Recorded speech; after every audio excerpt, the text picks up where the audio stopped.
Hello, I am back again, taking on the Fabled lands. Just going to get the big map up.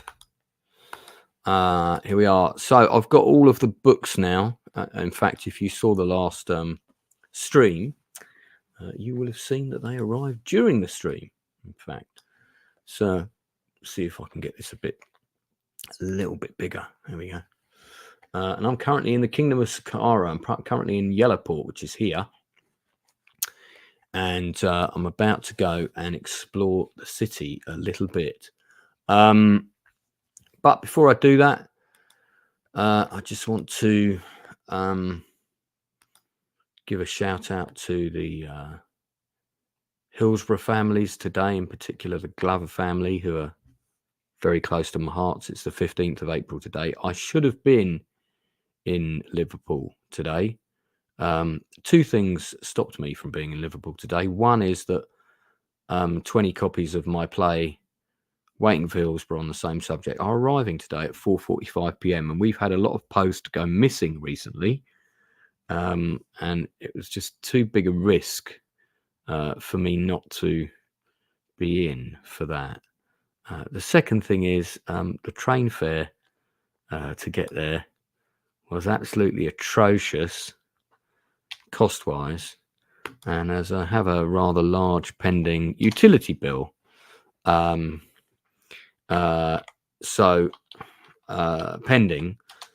unfortunately I have to rein in things, and so I had to sort of realistically say, well, cost plus maybe missing these books that I've paid money for and I've got to send them out to people. I had to give that a pass, sadly. I would have loved to have been there though. We're missing a name off of there. I'm sorry, I didn't realise I'd done a typo on that before. Dave Morris and Jamie Thompson. I do apologise.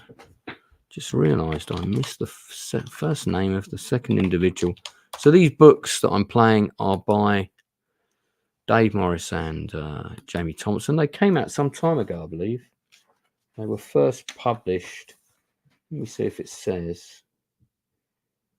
This edition was published in 2010, but they were first published, I think, in 1996.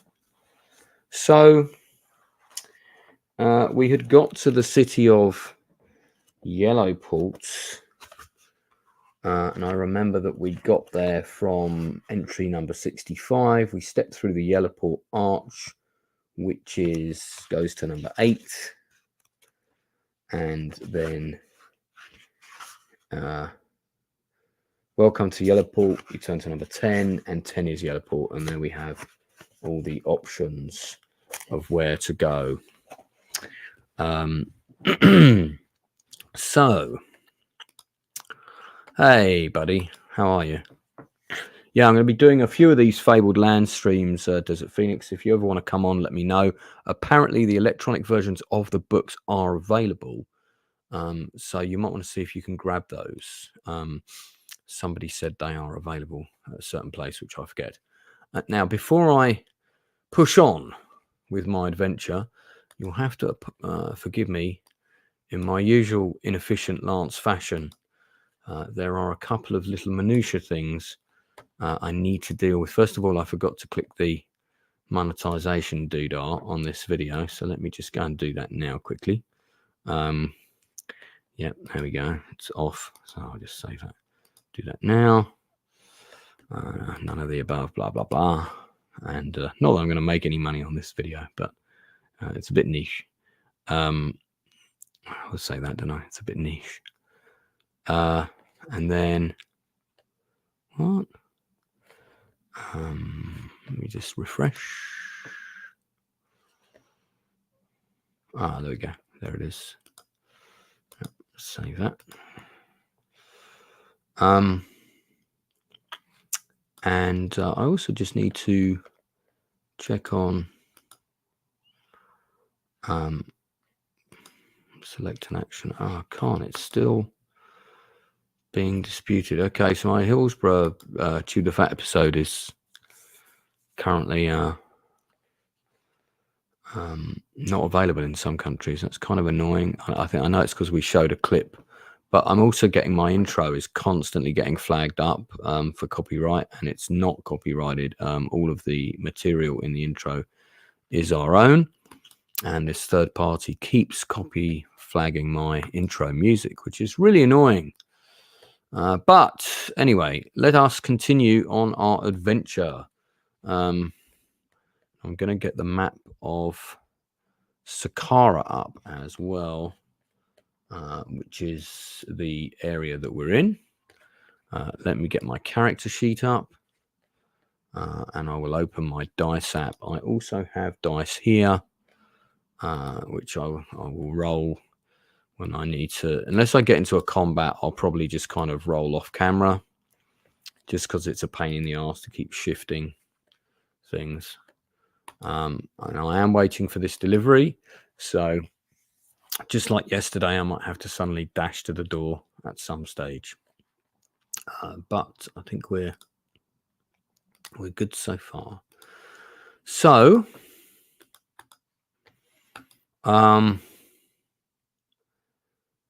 right.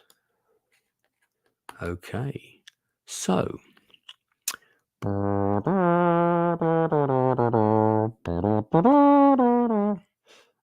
that's the theme to Star Trek. I don't know why I'm humming that. Why am I humming that? I have no idea.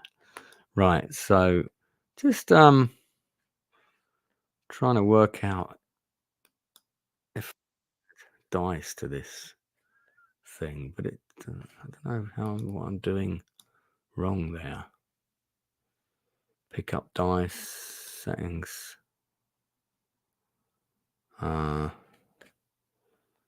Dice size small. Yeah, we can make them larger. No, much larger. Good. Dice limit. Auto clear dice.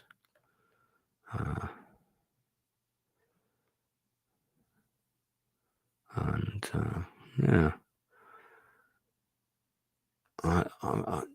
This is funny, but I always forget how to select more dice on this app. Oh, hang on, is that it? Add auto roll. No, that's not it. All right, no. That's not what I was looking to do. Nope. Clear that. Do 6. And then no. I'm just trying to work out how to add another dice to this app. But there we go. I've done it. All right, cool. All right, good. So we've got the app sorted. Very good. All right. You'd think I'd be organized and would have done all this stuff before I came online, wouldn't you? The weather outside is glorious. It was glorious earlier. I thought, you know what? Let me get out the house, get away from writing scripts and things. And I decided to go out. And as soon as I went out, it pissed down with rain. Absolutely pissed down with rain. So where's the justice in that, eh? All right. Don't forget to hit that like button. Well, let's get on with this, shall we? So I think we're going to change maps because we're going to need the Sokara map more, which is, well, the plan is anyway to explore this land of Sokara somewhat. What's going on here? Let me zoom in a bit. There we go. Okay, that's better. Can I move around? No. Just drag this about. No, I can't. Okay. Yeah. Okay, there we go. That'll do. Right, let me take this one down for a second.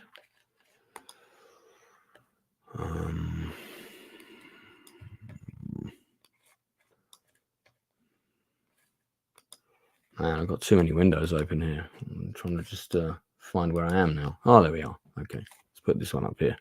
Very good. Okay, so we'll take that one down. As you can see, I haven't got my fantasy icon on today. I've got my Hillsborough 97 icon as it is the 15th of April. It's the anniversary today. So let's get cracking, guys. Don't know why there's weird blue things here. Now I've got a couple of quests. Find a druid in the forest of Laren. And then he's going to give me some kind of staff and take it to the City of Trees, which is on the Druid's Island. So that was one quest that I've got. So going to that forest is clearly, and then find a wereboar's tusk in the Forest of the Forsaken in northern Golnir. That is not in the Kingdom of Sokara. Now, there must be big sums of money to be found somewhere, because I've seen that, you can buy houses, you can do this, you can do that in this world. But a criticism of this particular game system in the forums that I follow is that everything is very expensive. You get killed in combat quite easily, and it's quite hard to get money and so on. Well, I guess what I would say to that is, if this game was easy, I would get bored pretty quickly. So I suppose the challenge is on. The challenge is on to try and find the places in this free roaming world where the cash deposits are to be found, the chests of gold, or to use the currency local term, they're called shards. And at the minute, I've got 16 shards, and to buy a house in the smelly town I'm in right now costs 200. It's 400, I think, in the other city. And that means once I buy them, I can go there and rest and regain stamina and that kind of thing between adventures. Whereas I have to pay to do that if I stay in an inn or a tavern or whatever. So I'm just going to drop a couple of quick links to let people know I'm streaming this. Fabled Lands playthrough. And apologies, I normally do these things first. So forgive me typing away. I'll be very quick and we'll dive straight in. So just going to pop that there. Lovely. Okay, cool. Let's copy that. Drop that there. And I might as well drop that in just a couple of other places like my Twitter and whatnot. So we'll just go back here. We'll go on the Lone Wolf. Drop this in the Lone Wolf.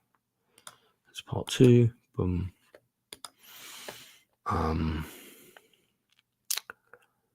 And I need to go on the other one, the other Lone Wolf thing.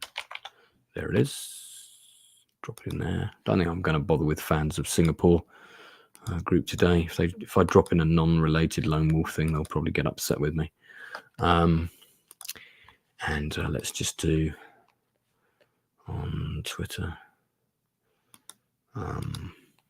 Matthew Modine posting away. I do like Matthew Modine, both as a human being and as an actor. I would give anything to get him on my channel for an interview.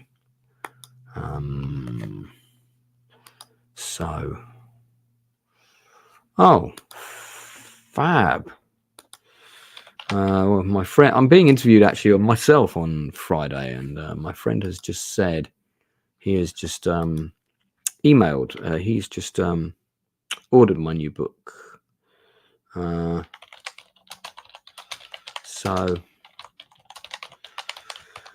Right, but I'll deal with that minutia once I've done this game. So, okay, various posts have been dropped. Let us get on with this.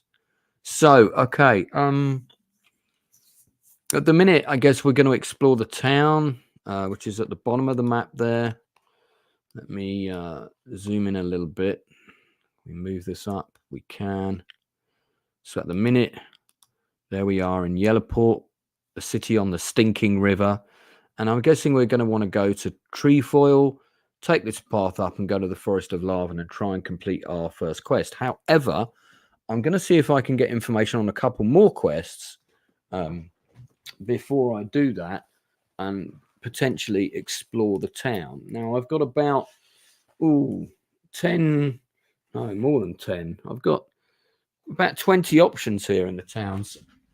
Some of these will just be to do things like go to the various temples. There's guilds that I can go to, like the Merchants Guild and so on. Or I can go to the market. There's, of course, a tavern, like all the other towns. They've got a tavern somewhere, also known as the pub. Usually a very popular destination for me. But we can also just head out immediately out of town and begin our quest elsewhere. Let me think about that for a second while I look through these options and decide which one I'm going to do. I'm going to do that while dashing to the bathroom.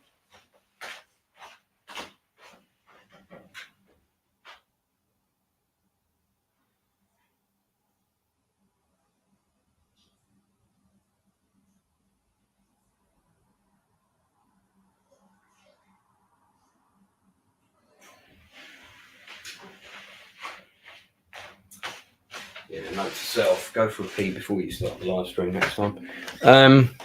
Right, so let's see. And don't forget, if you want to assist me with my choices, feel free to put a comment in the chat when they arrive. I'll read them out to you. Well, I think while we're here, we're going to explore as much of the town as possible. So we're currently in... we're in book 1, so I'm just going to put this stuff. Hey, Brockenstein, how are you? No peeking allowed. And you haven't commented on my channel before. Welcome. So, okay, this is book 1, The War-Torn Kingdom. Now, the thing with this, what's different with this series, is that I can jump to different books. Oh, we met on Drinker's Stream once. Okay, mate. Yeah, I speak to Will pretty regularly, a couple of times a week normally. And he's going to be coming on. We're going to be doing a Band of Brothers special every Sunday starting from the end of April. And he's going to come on as many of those as he can, along with myself and the Inside Man. We'd be doing like an inside production thing.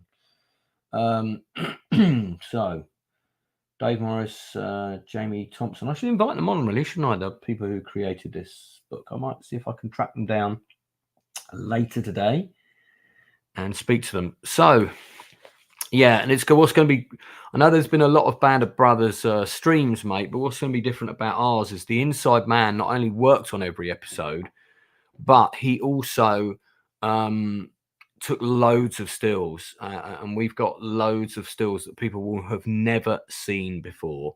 I also had several friends that both worked on the show, mostly behind the scenes, but a couple of my friends were in the show, including the actor who played McGrath, Stephen Walters, who blows up the tank in the Carantan episode with the bazooka. He's going, it's too close, you're going to get me killed, Lieutenant. He stayed on my floor in my house because he preferred to stay with me over hotels when he was shooting the production. So he stayed with me for about 2 weeks. So yeah, there you go. All right, seek an audience.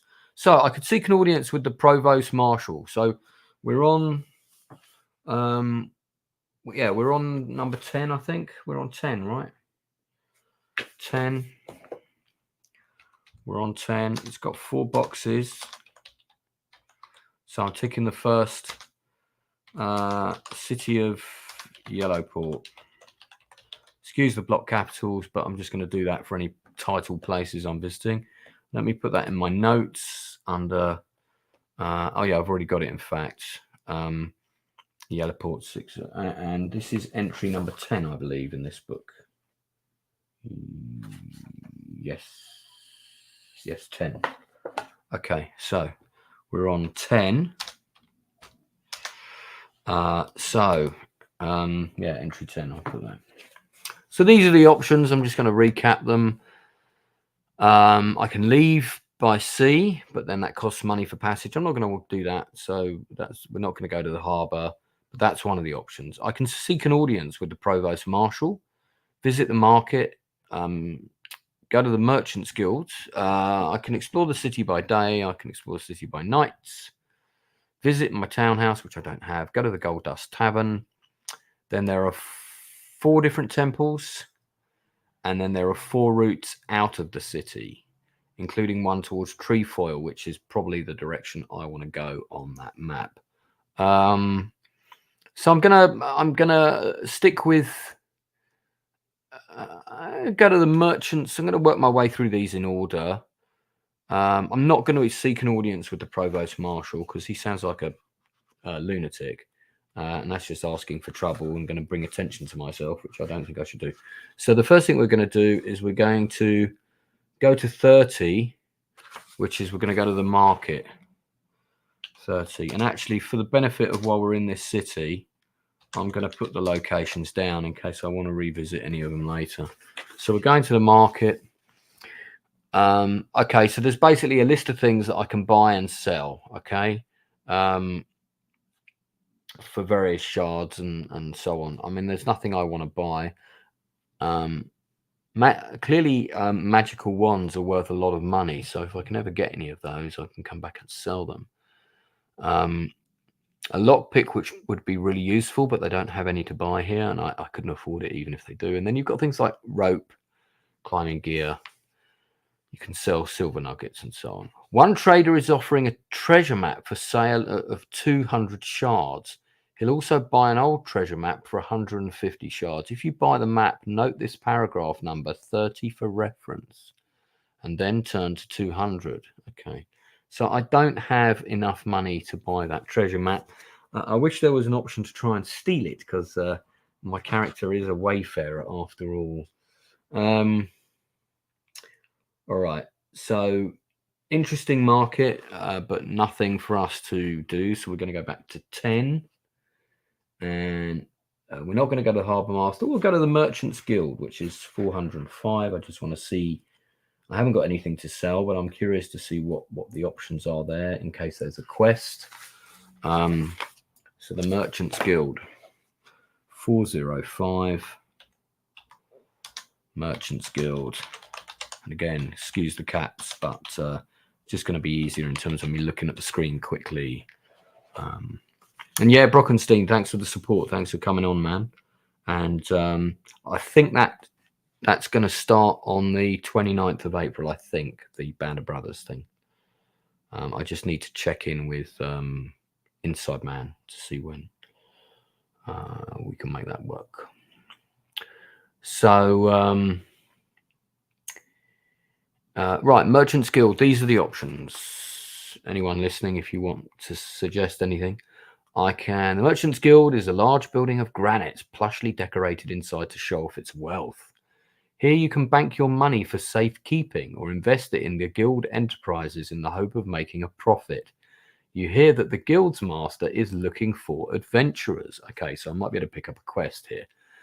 So I can visit the guild's master, I can make an investment, I can check on investments, I can deposit or withdraw money, and I can return to the town centre. So the only one of those things I want to do is visit the guild's master, which is 122. So we'll go to 122. By the way, Brockenstein, it might interest you to know this, that I am designing my own Choose Your Own Adventure book, which will be target date is September. And it's about Market Garden, and you play the role of a paratrooper in the Battle of Arnhem.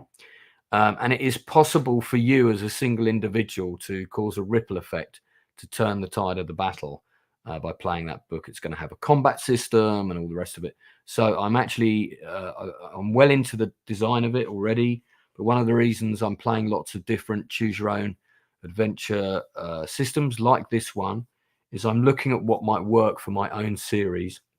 And one of the things that definitely does work is the box ticking system if you're revisiting locations, and the code word system, which is very, very good. And I'm definitely going to use that in my own system. So if you're a World War II fan, you might well be interested in that. Okay, so right, there's a couple of options like a code word, which I don't have, and if I have a copper amulet. Otherwise, presumably, I've got to go and find a copper amulet, I'm guessing. Guildmaster Vernon of Yellowport is surprisingly eager to see you. Hello! He's hugely fat. Hello! And he tells you that a group of rat men have made a base in the sewers beneath the city. They come out at night to raid the warehouses and the homes of the merchants of Yellowport. We need an adventurer like yourself to destroy their king. Without him, the rat men wouldn't be able to organize a feast in a larder. We will pay you 450 shards if you succeed. Vernon tells you that the sewers can be entered via the old disused well in the poor quarter of the city. Whenever you are ready to enter the sewers and you are in Yellowport, turn to 460. Okay, so 460 to enter sewers in Yellowport. I'm just going to put that on here, and I'm going to add that also to my quest notes. There is a bit of note keeping involved in this. I don't mind that. I kind of quite like it actually. So this is to kill Rat King for Guild Merchants Guild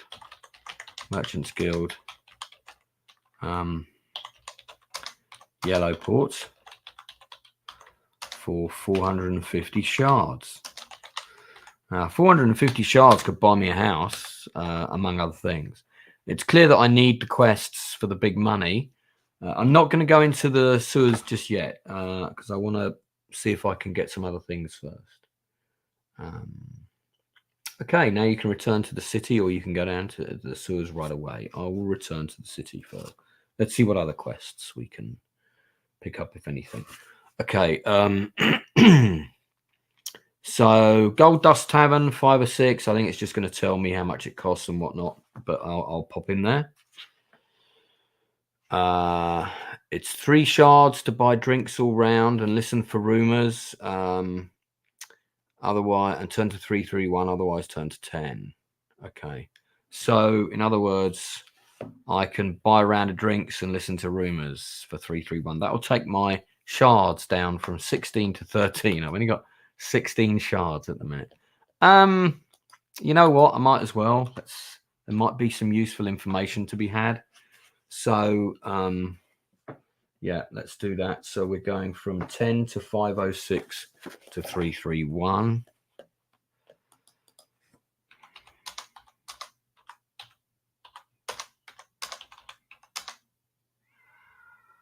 Gold Dust Tavern. Okay.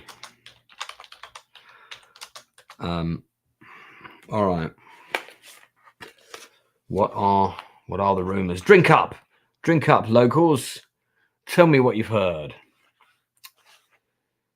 If there is a tick in the box, turn to 627 immediately. If not, put a tick in the box there now and read on. Okay, so I need to make a note that I am now ticking 331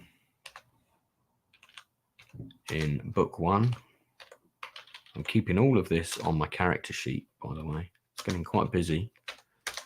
Gold Dust Tavern. Yeah, I should make a note of what it is. I think it's make it easier when I'm referencing this shit. Okay, all right. You fall into conversation with Polites, a kindly old scholar priest of Mulhern, the god of knowledge. Many years ago, the Book of the Seven Sages was stolen from us, he croaks. News suggests that the Scorpion men are in possession of it. I need a young adventurer like yourself to travel to Scorpion Bite and return the book to me. In return, I can show you how to improve the skill of your choice. If you take up this quest, put the code word artifact and now turn back to 10. Okay, so I am going to keep that artifact. I am going to keep that quest artifact.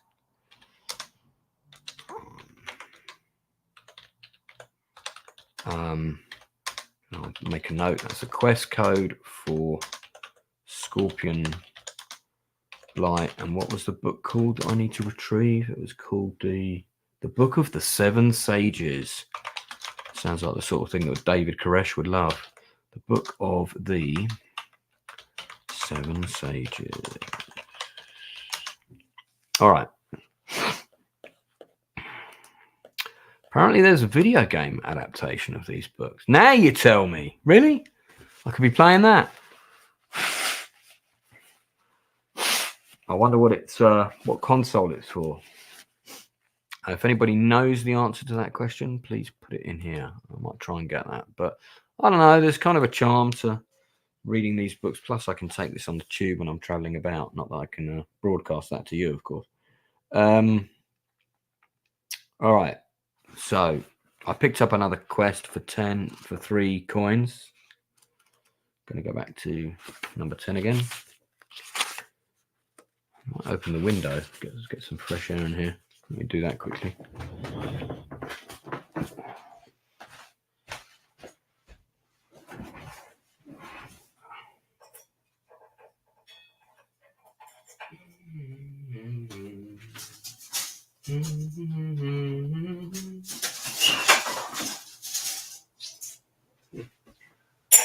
Just scared a cat that happened to be passing at the time. Right.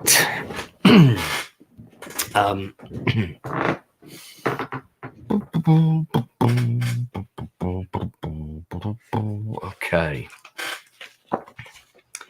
So here we are. If you have the code word artifact and the Book of the Seven Sages, you can turn 40. Yeah, that's what right. That's one of the quests, isn't it? But we're not. Okay, so we've done gold toss. Okay, let's visit a temple.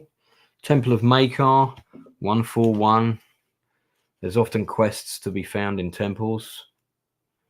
So we'll 141. Okay. Temple of Makar, the terrible goddess of disease and famine, is a large underground chamber accessible via an ornate entrance in the middle of the Plaza of Gods, where all the temples stand in Yellowport. Down below the walls of bare earth, the ceiling is covered in roots of growing plants, for Makar is also the goddess of harvest, who must be kept happy, else disease and famine will strike the people. Their crops and their livestock bringing ruin to all. That's lovely. So, I can become an initiate. I can renounce her worship. I can seek a blessing. Ask to be cured of disease or poison and leave the temple. Well, seeking a blessing is going to cost me money. Renouncing worship is also not good. Becoming an initiate, I suspect, will also probably cost me money. So yeah, there's nothing to be done there. And that's 141, isn't it? Video games don't hold the book smell. No, that's true, they don't. Okay, so we've done 10 to 141. Okay. We're going, I guess I'm gonna look at the other temples. Usually what I want to do is see if there's like a priest or something I can talk to. Temple of Elnir. Going to go to 316.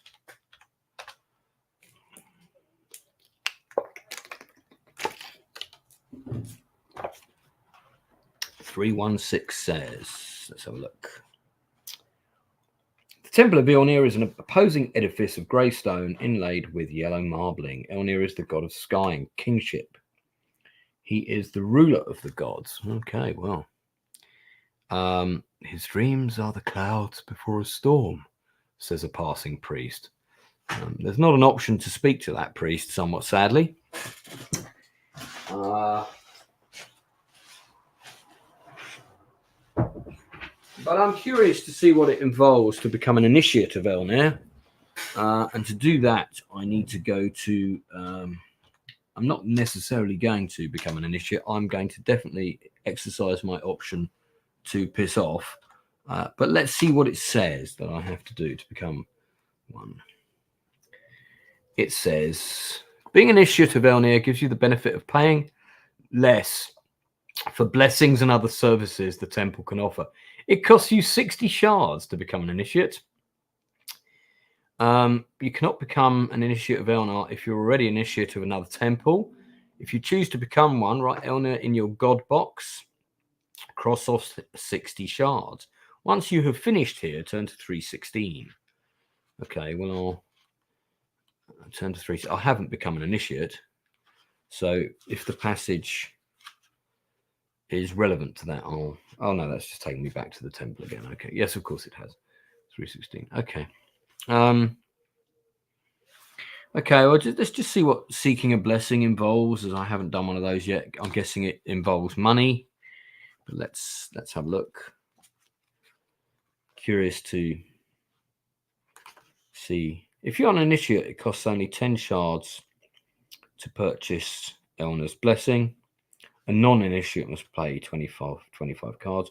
Cross off the money and mark charisma in the blessings box on your adventure sheet. The blessing work by allowing you to try again when you make a failed charisma roll. It's only good for one reroll. Okay, so blessings are basically going to give you a reroll relevant to one skill. I see how that works now. All right. You don't seem to be finding any quests, but I will check the other temples. Visit the Temple of Alvir and Valmir, 220. So we're going to go there. That's from option 10, of course. This is all in the city. Now, I might enter the sewers before I go elsewhere, but let's see. Temple of Alvir and Valmir is built like an upside-down galleon. Oh, that's kind of cool. They were a brother and sister, a king and queen of the land beneath the waves, masters of the seas. Their servants and soldiers are the souls of the drowned, and when the seas are rough and the storms tossed, they say Alvir and Valmir are arguing again. If you have the code word anchor, turn to 531. Otherwise, you notice a sign on the door which says wanted, brave adventurer, apply to high priest. See, this is why you check all the temples. There are quests to be found. Okay, so there are various options, the usual things, blessing, etc., become an initiate. Talk to the priest. I will. 411. So we will do that. What does the priest have to say? Be interesting to see what the quest is. And if it's local, the high priest tells you that the golden net of the twin gods has been stolen. The repulsive ones have taken it to their palace beneath the sea in the sunken city of Zeusundra. The repulsive ones worship the fish god Onas, who struggles with Alvir and Valmir for control of the sea. We must have the golden net, or the repulsive ones will use it against us. If you return it to us, we will reward you, says the high priest. The sunken city lies under the coastal waters off the Shadar Tor. If you take the mission, gain the code word anchor. When you are finished, turn to 220. Hey, Taylor Swift Star Wars, how are you doing? Good to see you, sir. Just drop a couple of these other comments. And thank you also, Brockenstein, for popping in. So, right. Well, I'm going to write down that quest. I don't think I'm going to go to no sunken city right now. That sounds like a pretty deadly mission. I probably want to wait until I'm a little bit stronger. Before I do that,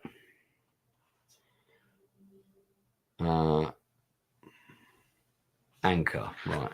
So that's anchor.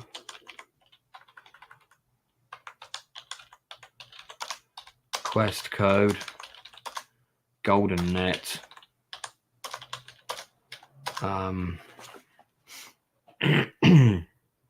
Alvir and Valmir. Temple of Alvir and Valmir. Go to Sunken City.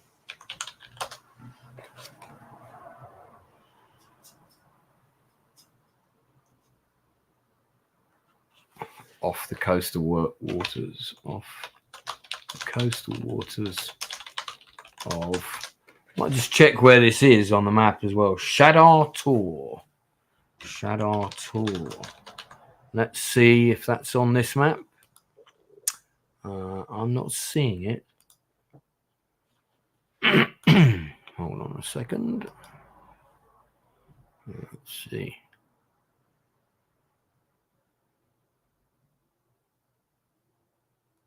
Shadar Tor does not appear to be local. Oh, wait. No, there it is. Oh, look. There are sea monsters. Shadar Tor. So that's... okay. Between here and...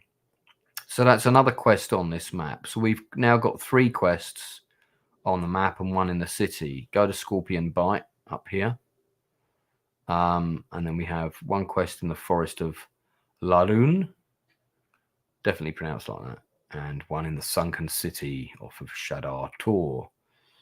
Okay, I'm going to see if there's any other quests I can pick up in this city before I go and do the more exciting stuff. Bear with me.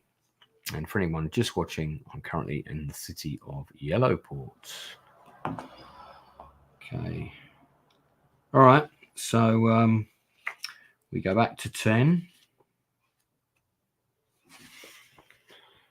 There's a temple of Tirani. That's the last temple. So let's do that. Tirani is 526. Let's go 526.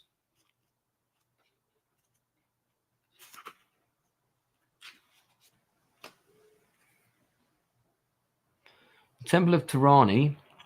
Let's just do that. Let's make a note of that. That's 10 to 526. 10 to 526. Boom. It's the god of war, built in the shape of a spear with a long pillared nave and an altar at the far end. 2 massive stone warriors guard its gates. Tirani is depicted here as an insensate spirit of war, a blood-drenched warrior with the head of a maddened jaguar. Okay. You can make resurrection arrangements in this temple. Now, I'm curious to see what those are, because I've read about this in the rules. I'm still a bit mystified. Let's see what my zombie resurrection arrangements are. Resurrection costs 200 shards if you're an initiate, 800 shards if you're not. It is the last word in insurance. Once you've arranged for resurrection, you need not fear death, as you'll be magically restored to life here at the temple. To arrange the resurrection, pay the fee. Write Temple of Tirani in the Wartor Kingdoms, 500 in the resurrection box. If you are later killed, you turn to 500 in this book, and you can only have 1 resurrection arranged at any one time. If you arranged another resurrection later in a different temple, the original one is cancelled. You do not get a refund. Okay, when you are finished here, return to 526, which is the temple again. And then we're going to return to the town, which is 10. So we're going back to 10. So we're back in the city. Hey, happy baby. How are you? Good evening. Yeah, it is evening, even though it's light outside. How are you doing today? You just got in from work? All right, guys. So I've now got to decide what am I going to do? Am I going to do the Rat King quest, which is go into the sewers at Yellowport and find the Rat King and kill him? I'm inclined to go for that option as it's local. The other one is go to the sunken city just off the Shadar Tor, which is here, and retrieve the golden net. That's the other quest option. The third quest option is go to Scorpion Bright, where these scorpion men presumably lurk. and recover the 7 scrolls of something or other. And the next option is to go to the Forest of Laroon and see if I can retrieve the quest that was given to me by the Druids on the island. The Druids, I'd have to go back to the City of Trees. Now, I'm less inclined to do that one because getting back to that island is going to be a massive pain in the arse, and it's going to cost money, and I'd have to pay for a boat. And that quest wouldn't give me any money until I get back to the island. So I feel that one can wait. So we're going to rule out the quest to the Forest of Laroon for the moment. The 5th option, of course, is I can just go yomping about and accidentally do things. But I think, so my inclination is to do the one in the town first. 12 p.m. here. Already 1:14. Where are you, happy baby? Where are you? Are you in Vietnam or something? And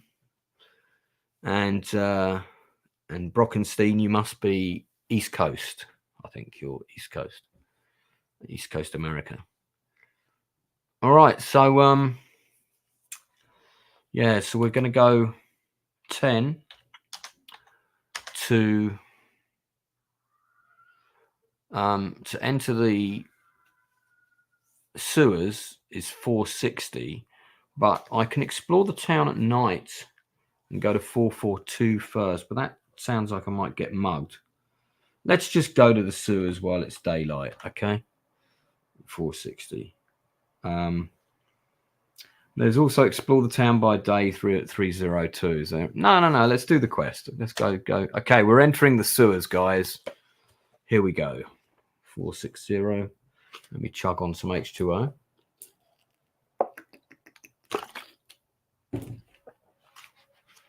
Okay.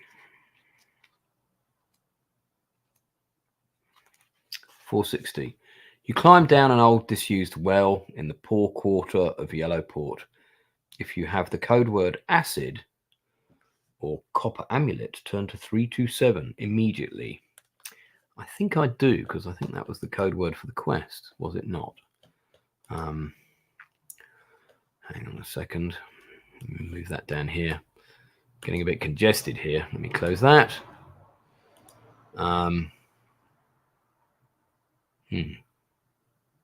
Feel like I should have that code word, but if not, read on. It is a dark, dank, and smelly down below. If you do not have a light source, such as a candle or a lantern, you'll have to return to the city.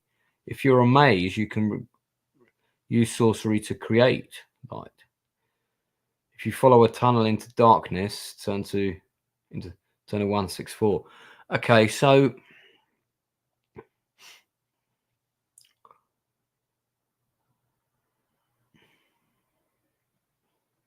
it's saying I need a light source before I can go into the sewers. I'm a wayfarer, so I'm like a tracker. I'm like Aragorn. I'm surely I should be able to just wait, adjust my eyes to the darkness, and then continue. All right. Well, not wanting to cheat, I'm going to go back to 10, and there's an option to explore the town by day, which is 302. Fuck's sake. So 10 to 302. I do a narration all the way through this, which hopefully makes it more entertaining for those people listening. All right. So here we are, 302. Explore the city by day. Let's try and buy either a candle or a lantern with my 13 shards. I've got a lot of money left. How much are candles? 302. You can explore the poor quarter, the harbour area, the area around the palace. Well, I guess we'll do the poor quarter first because I'm already there. So go to 93. And obviously I'll go back to 460 as soon as I've got a candle. If you have the code word Azure, which I don't think I do. I do not. A mad beggar covered in sores and grime accosts you in the street. Oh, noble one, aid me for the love of gods, he rants, frothing at the mouth and gestating wildly. I need coins to eat, food to spend, and blessings to wear. He's clearly mad. Give him 5 shards, bless him. I'll pretend to bless him because I'm a wayfarer and I feel I should be able to do such things.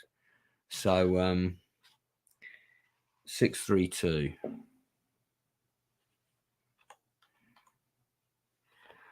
Come on, 632.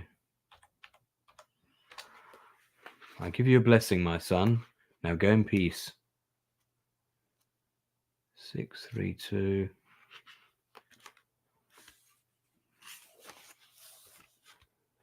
Make a sanctity roll at difficulty 12. Shit. Okay. Right, so my sanctity ability is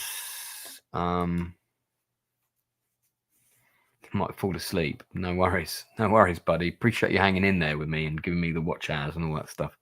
My sanctity is 3. So I've got to roll pretty high on 2d6 to get up to succeed there. Well, let's give it a go. I'm going to roll real dice. Here we go.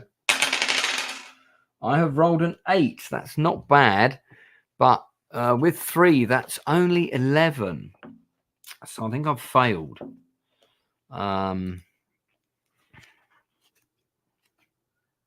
632.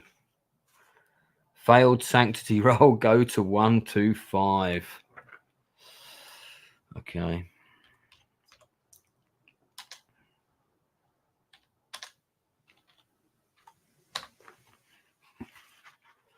One, 2, 5.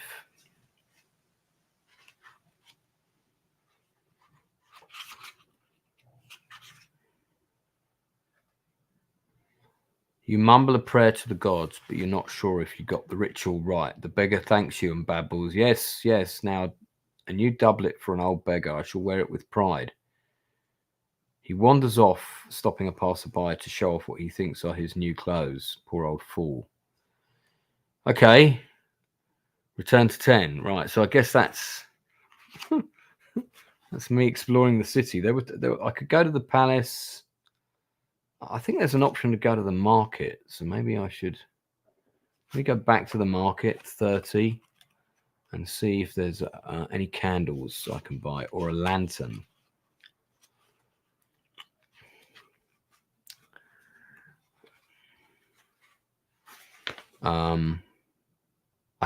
The lantern is 100 shards.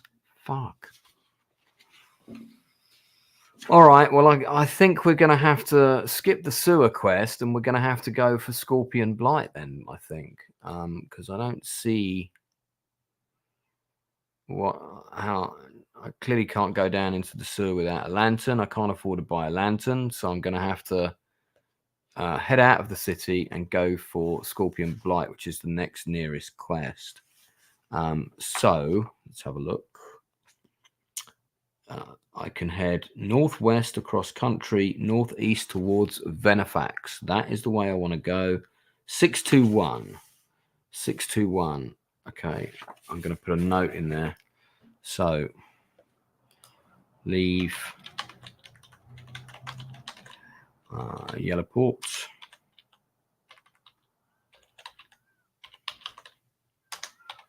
Northeast towards Venefax. 621. So we're heading towards Scorpion Bite. I think our first combat is inevitable. I will do die rolls for combat on the screen. Just don't want to slow down the game at the moment. So we're going to 621.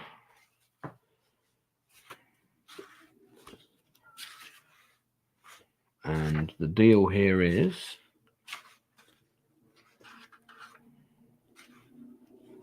the coast between Venefax and Yellowport is well maintained and you make good time. You pass a few army patrols, but they leave you alone. I can head to Venefax. I can go north across country. Right. South to Yellowport, which I've just come from. Travel to Blessed Springs. Where's Blessed Springs? Don't see no Blessed Springs here. Let's zoom out a bit.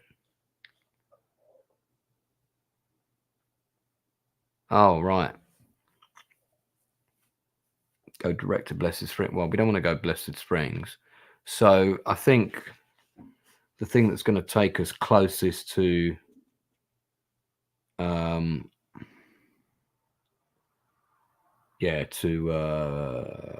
to Scorpion Bite is Venefax. So we will go to Venefax, which is 427. So let's go there. Don't forget, if you're watching, leave a comment in the chat.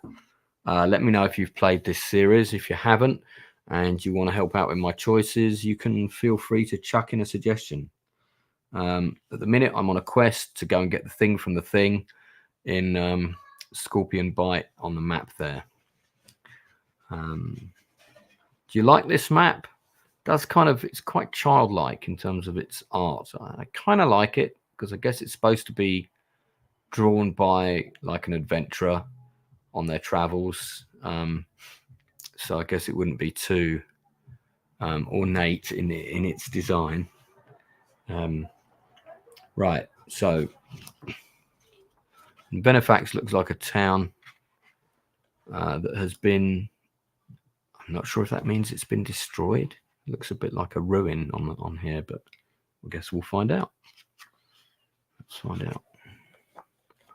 Going to 427. Yeah. 427. If you have the code word ATAR, I do not. Venefax is a strange looking village. Oh, there's a picture of it here. I'll put my camera on so you guys can see it. Looks like a single giant building. All the houses are joined together to form a jumbled mass, and none of the houses have any doors. The only way up is through holes in the rooftop. Ladders lead up to the roof, which in effect forms a network of streets. That the inhabitants travel across to get to certain buildings. We had it built that way for defense, says a passing farmer.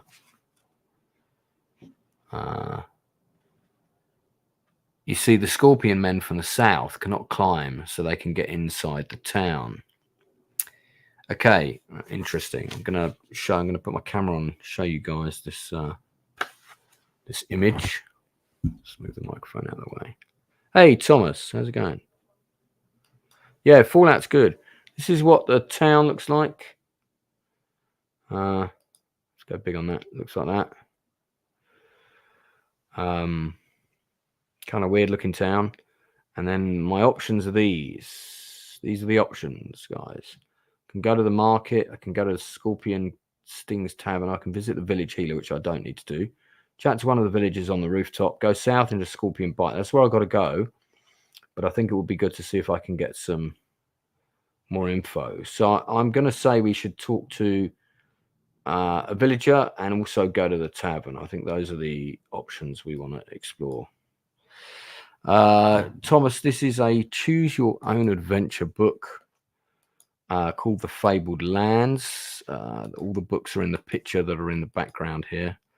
There are 7 of them.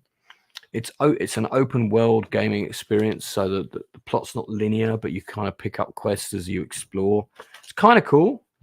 And I think I may have mentioned it before. I've got my own choose your own adventure book coming out. It's World War II. That will be out in September is the goal.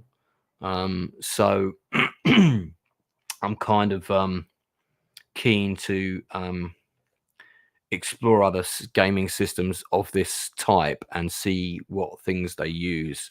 And I've already picked up some ideas, one of which is the code word system, which if you revisit places you've already been to, presents other options, which is very cool. So let's have a look. Yeah, it's not bad. It's not bad. Pretty simple combat system. Thank you to the 8 people watching. I appreciate you. Don't forget to leave a comment, hit that like button. If you have played any Choose Your Own Adventure books, let me know which ones you've played, what you liked and what you didn't like about them. All right, so I'm going to go and talk to the villagers. So 427 is Venefax. So we're gonna make a note of that in the chat. Of course it is. The video game is available on Steam. Of course it is. Does it look any good, Phoenix? There's a video game of this apparently. Venefax. All right. So there's two things we want to do. We want to go to the tavern and we want to go to the village healer. So that's 338 and 497. Oh no, hang on. We don't want to go to the healer.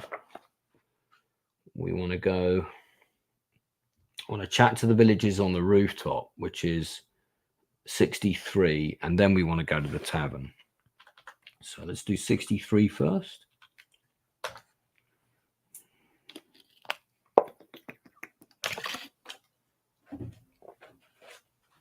Okay, see if we can get any more useful information about the Scorpion Men.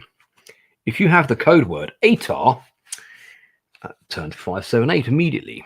I don't think I do. No, I don't. Okay, so 63 says, a small boy runs up saying, help us, help us. The man-eating bloodthirsty gobgobbler has got my little sister. His mother, a flaxen-haired beauty, comes up behind him.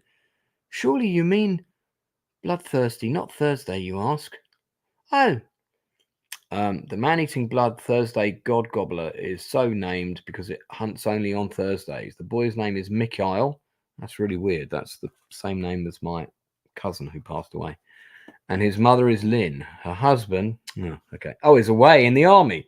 Oh, well, never mind. And her young daughter, Haley, was taken by the beast last Thursday. Apparently, several people have disappeared, never to be seen again. Help us, plead the villagers. Help them, turn to page 600. Refuse to help, turn to 427. I'm not going to refuse, am I? Okay, so 600. So it looks like we might be about to pick up yet another quest, which of itself is useful because we're here to complete quests and get money, so we can go exploring and do more quests, basically. Right. You wait until Thursday. Lynn tells you that the disappearances happen a little way out of town near an old farmhouse. As you leave town, you notice Forzay, the master of the market, heading in the opposite direction. Follow Forzay or head to the old farm. Okay, there's not a lot of context there. I feel like I've missed something.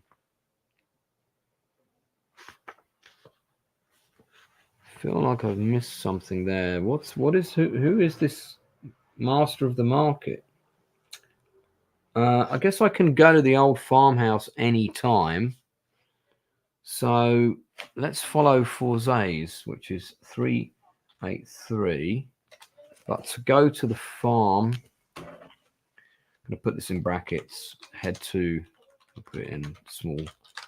farm, which I'll reserve the right to do at any time, is 263. And by the way, it does say in the rules that you can do that. You can map and you can go back to wherever at any point.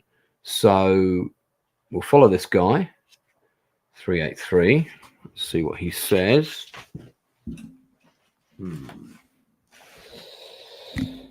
He says, after a while, Thursday circles round, heading across country. Okay. I think he might be in on it. What do you reckon? Closing the window. Getting a bit cold in here now. It does feel nice and fresh. That's good. Right. Okay. Oh, that's interesting.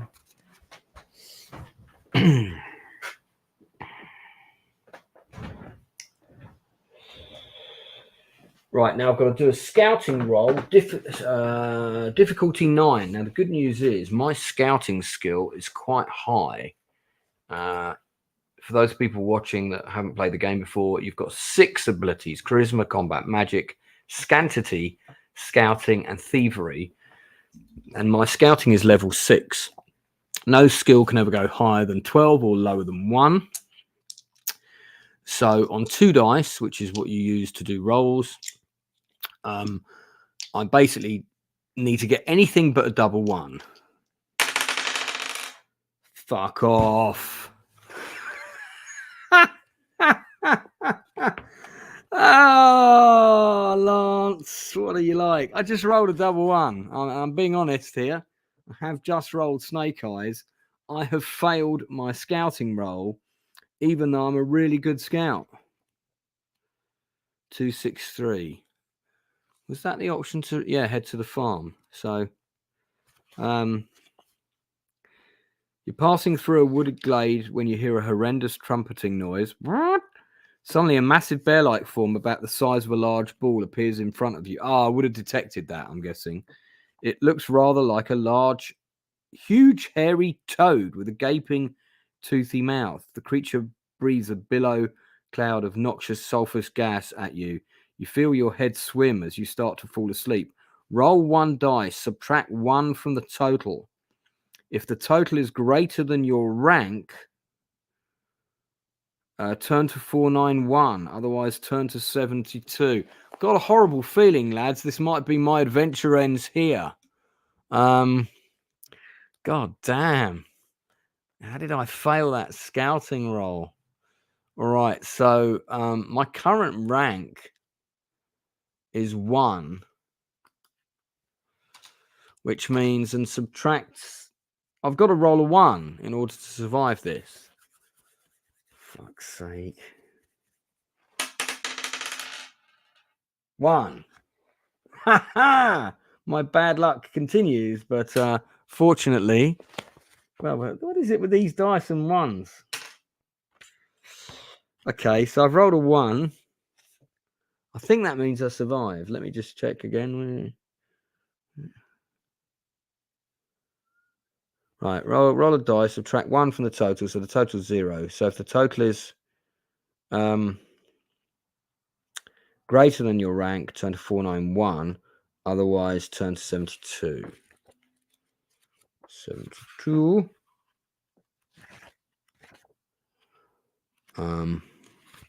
Did I make a note of that last entry, 263? Yes, I did. Okay. Oh, yeah, but I am actually there now. So even if I'd gone straight to the farm, I would have had this thing would have come at me, but I wouldn't have got to try and avoid it. So I'm going to 72.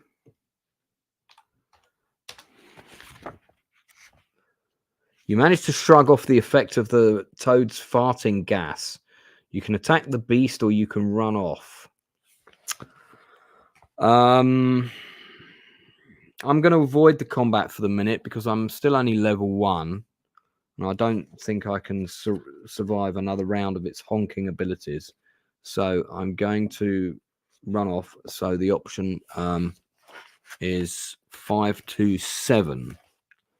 527 to escape from the toad. Funny thing is, I used to own a giant pet toad, and he was called Buford after General Buford from Gettysburg. 527.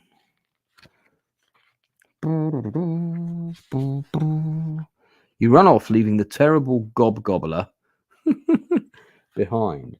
The villagers of Benefax greet you with snorts of...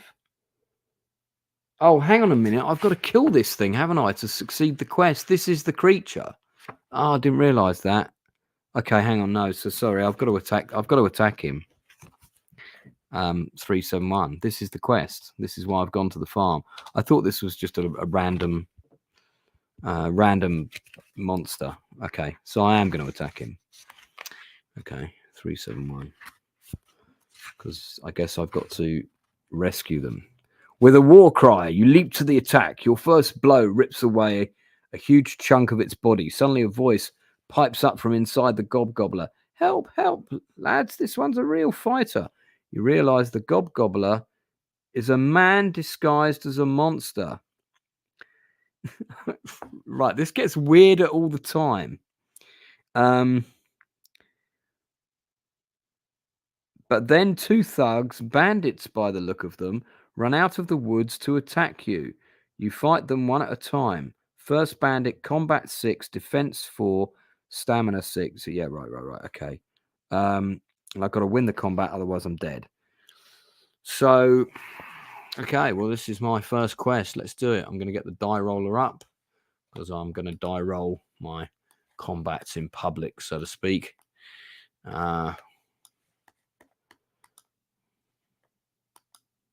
Okay, so let's take that down. And we're going to share screen with this. Lovely. All right, here we go. Okay, now the way this works is I'll have to. This is the first time I'm doing the combat in this, so I have to. Right. Fighting involves a series of combat rolls. The difficulty roll is equal to the opponent's defense score. So this guy's got a defense of 4. Your defense score is equal to your rank plus your armor bonus plus your combat score. So my rank is 1, my armor bonus is +1, plus my combat score. My combat score is, what is it again? My combat score is 5. So my defense is 7 against his defense of 4. That's good. And my combat skill is 5. Difficulty roll is equal to yours. It's pretty much all you need to know. Hang on. So, right. So I've got to get over my.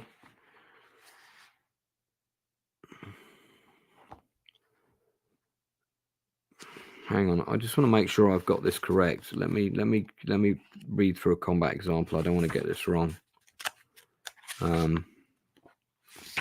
Fighting. Okay. You're a 3rd rank character with a combat score of 4, and you have to fight a goblin. Combat score of 5, defense 7. The fight begins with your attack. You always get first blow unless told otherwise. Suppose you roll 8 on 2 dice, add your combat score, giving you a total of 12. This is 5 more than the goblin's defense, so it loses 5 stamina. Okay, and then he gets to strike back. And right, okay. So let's do the first attack then. So his defense rating is 4. My combat rating is 7 plus 2d6. So I'm probably going to kill him straight away. Let's unless well, even if I roll double 1, I think I'm going to kill him because his stamina. Oh no, his stamina's 6. We'll see. Okay, let's just roll it. I have rolled a 5, so that is rating of 12. Against his defense is 4. I do 6 damage. He's got stamina of no, that's again, that's 8 damage against his defense of 4. He is dead. I kill him straight away. So right, that means I get first blow on the second guy. So we're going to attack the second guy. I do 6 on that. Against my combat value is 7, so that's a 13. He has defense of 3, stamina 7. I kill him straight away. I'll teach you, you bastards, to hide in some giant turd of a toad costume. Right, so turn to 4-2-2. Okay. So I win my first 2 fights. I guess I'm pretty good against unskilled. I mean, my character does have quite a high combat value as a wayfarer, so he's not a novice when it comes to sword fighting. Like I said, he's like Aragorn. The bandits are dead. The man inside the suit surrenders. It is Forzays, the master of the market. He terrified people with the monster disguise, used a large pair of bellows full of gas to put his victims to sleep. Then he sold them to a slaver, Karen Baru, for work in the slave mines. You find Haley and several other villagers in the cellar of an old farm nearby. Don't hurt me, begs Forzays. I was only trying to make a few shards. What? By selling your own people into slavery, says one of the villagers, giving him a good kick. I bet they do more than that. You go back to Venefax, turn to 414. So I've kind of completed a side quest to my quest.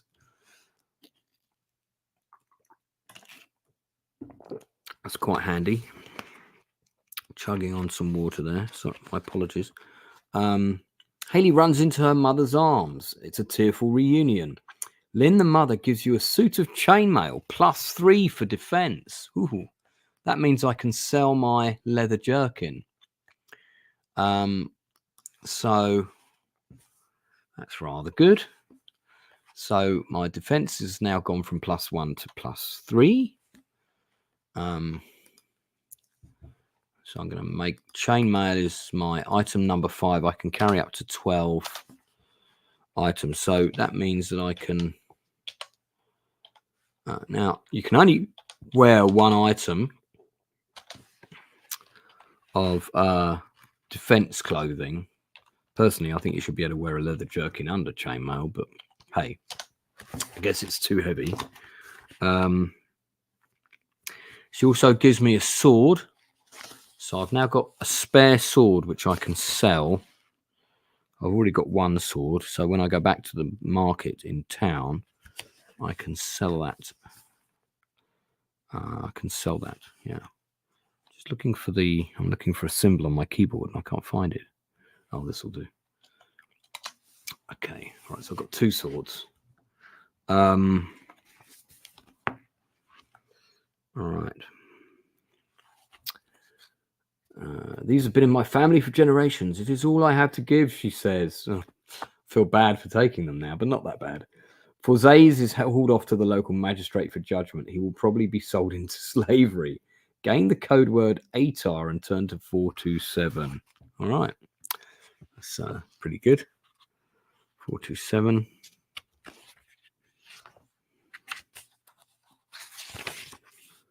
And I'm back in the town again. So, still here, says Mr. Baby. Cool. All right. I've gained the code word of ATAR, so I just need to add that. ATAR.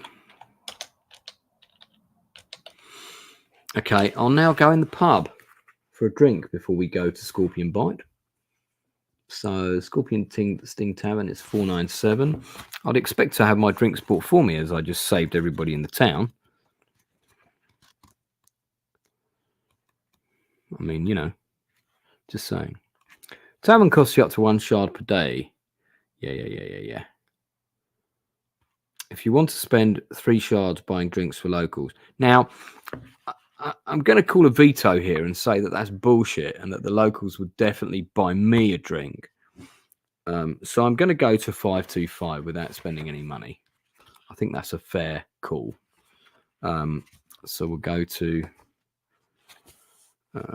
so we're going 497 to 525.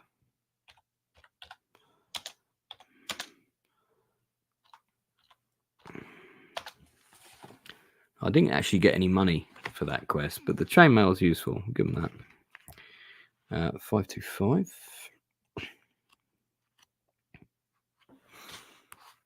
The vicious evil devils, says an old peasant, like huge scorpions they are, save they have the head of the shoulders of a man.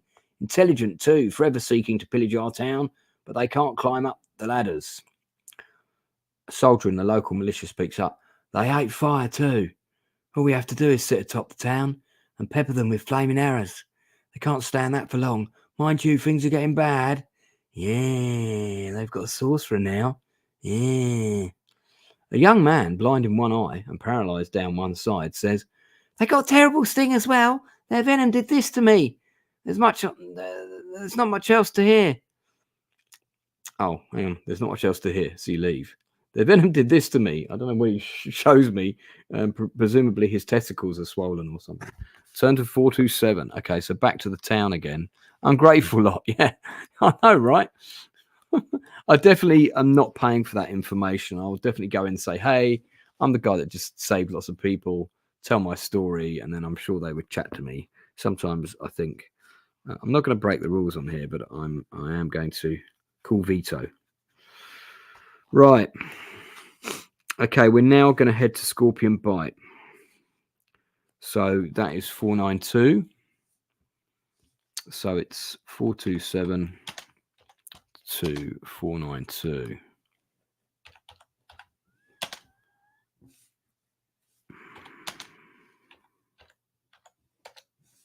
All right. Let's see what's what. 492.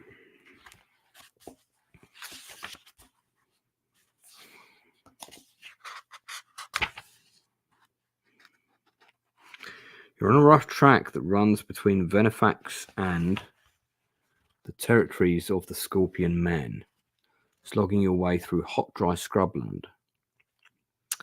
A hawk circles overhead, cawing harshly. Can carry on to Venefax. Oh, I've been to the Venefax, or go to Scorpion Bite. Yeah, well, I'll go to Scorpion Bite. 318. 318. Okay. Looks like we're nearly there.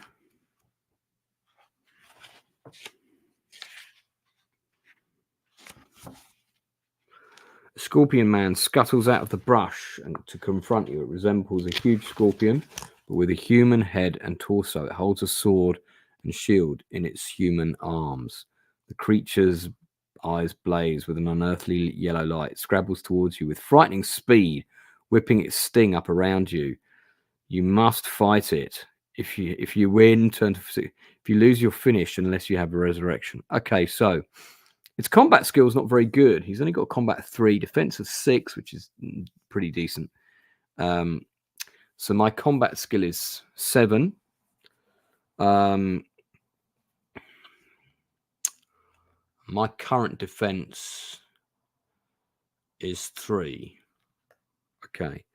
So his defense is 6. I guess that tail is pretty mean. Right, we've still got the dice app up, so that's good. So I get first strike. So we're going to want 2 of those. Let's roll. I've rolled a 5. So 5 with combat skill of 7 is 12. Against his defense of 6 is 6 damage. His stamina is down to 2. And now he's going to attack me. And he has combat of 3. And I've got defense of 3. I'll need to just check that's what my defense is. I just want to check that. Make sure I've got it correct before I do a roll that kills me. Okay, fighting. So the goblin strikes. Suppose you have charm defense. Your defense is therefore.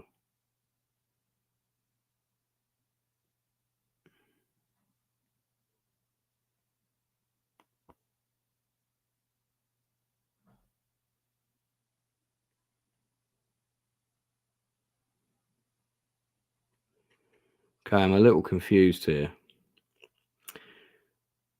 It says, suppose you have chainmail, defense plus 2. Your defense is therefore 9. So I'm adding my chainmail to something else for my defense rating, but I'm a little confused as to what I'm adding that to. My combat ability?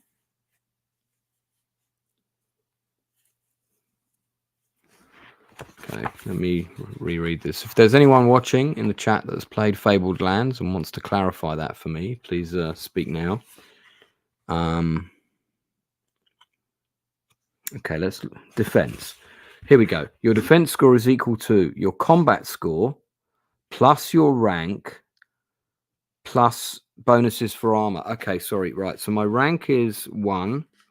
My combat score is 5. And I've got that special chainmail. So actually, I've got a pretty good defense rating. My defense rating is, therefore, is 9. Total of 9. Okay, so I'm just gonna write that on my character sheet. It's rank plus 1, chainmail plus 3. It's just so I always remember this shit, and then combat rating plus 5 equals 9. Yeah. So okay, cool. Right, so my combat rating's 9. Right, so let's go back to this 318. Forgive my... Right, this is the first time I played this, so I want to get it right. We didn't need to check before because I killed those guys so quickly. 318.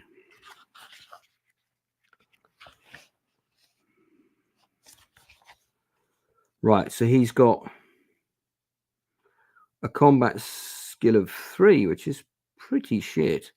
Right, so we're going to roll his attack now. He's down to 2 stamina, and he's got to get above my defense rating of 9 on 2d6 plus 3. He has rolled a 7. That's 10. That means I take 1 stamina point of damage. So my stamina is down to 8. It's now my attack on him. Second round of combat. Hang on, sorry, I budged that. It's 2d6. Here we go. Oh, the old one was still there. So I rolled a 7. He's got defense of... I rolled a 7 plus my combat rating, which is 5, which gives me a total of 12. His defense rating is 6. He takes 6 damage. He's dead. Okay, so we now go to 6, 5, 7. So I've killed the first scorpion man. I'm sure there's going to be more.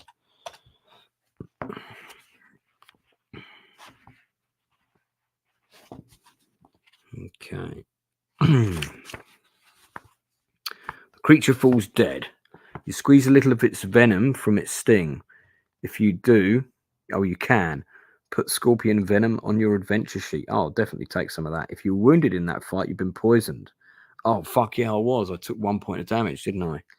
Subtract 1 from your combat, thievery, and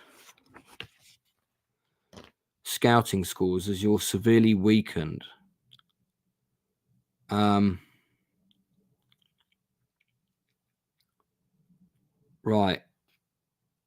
I'm going to go back to Venefax before I do anything else. And then I'm going to come back here. So, because I don't like the idea of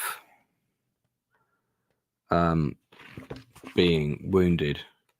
So first of all, I'm going to add the... I don't like the idea of my skill sets all going down. Do you know what I mean? So, Scorpion Venom. So we're going to go back to... We're going to travel back to... Going to come back here in a bit. We're going to travel back to Venefax, which was it? Yeah, 427. Because I remember in Venefax there was an option to go and see a healer. And we're going to go and see the healer. 427, because they've got to have, okay, healer 338. We're going to see the healer 338.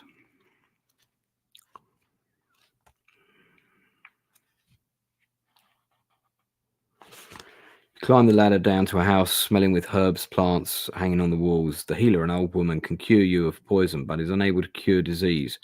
It will cost you 25 shards to get cured if you are poisoned. If you pay, you can restore your abilities back to normal when you're ready. Turn back to 427. Okay. Now, to afford that, I'm going to have to go back to the market in the port. Let's keep my head around this. So I go back to the market. So I'm going to have to travel all the way back to that town. I'm going to do this properly, by the way. I'm going to do the necessary deductions. Going to go to the market.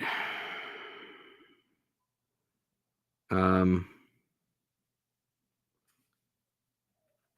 I can sell a weapon, the spare sword that I picked up, for 40 shards. That gives me, now I've got 53 shards. I can also sell my leather jerkin, which I no longer need. Leather armor, that gets me another 45 shards. That puts my total shards on 98. I'm then going to spend a night in the tavern, which costs me 3. So that's going to take me down to 95. That's going to cure my stamina loss by 1 point. So my stamina will go back to normal. So I'm just going to make a note in the chat here. Travel back to Yellowport, sell shit, go back to Benefax, pay old lady, travel back to bite.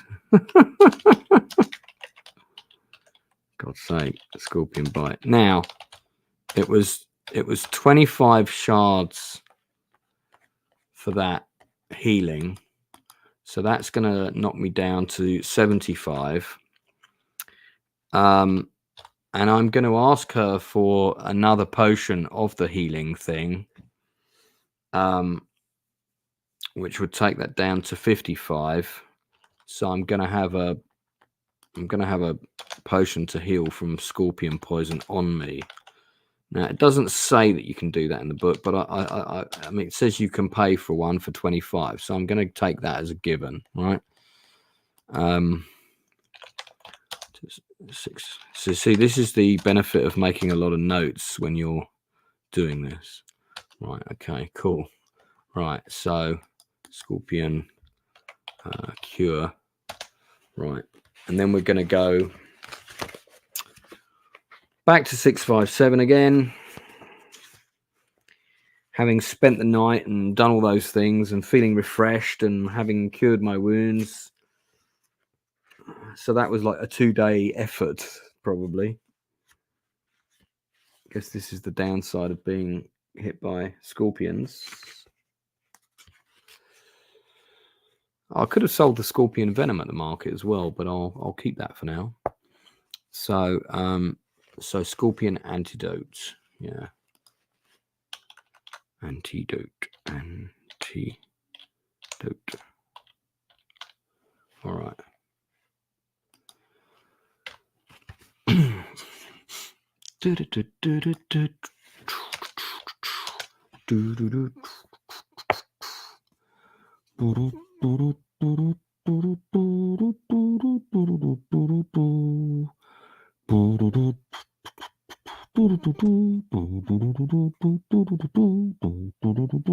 Guess that theme tune and you win a cookie. All right, so you wander until you come down to a ridge. Down below in a shallow valley is a great mound of earth. Many burrows have been dug through, and scorpion men are crawling in and out. This is the mound of the Scorpion King, their home. If you have the code word artifact, which I do, turn to 406. If not, you realize it would simply be too dangerous to venture down there. Thanks for that. Yeah, the rather crude drawing of a scorpion man here, holding a spear and a shield. Not that impressed with that drawing. All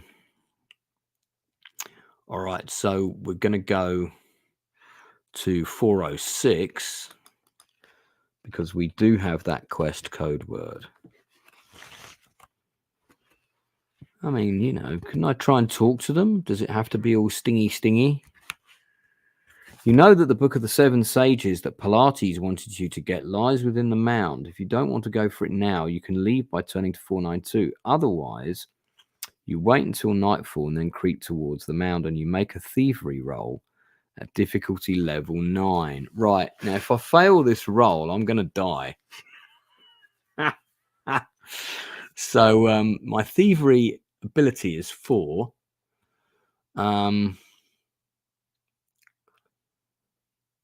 Which is so.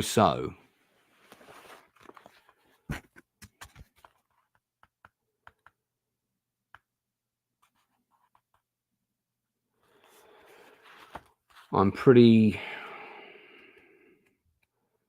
Yeah, I'm just looking to see, just double checking on something.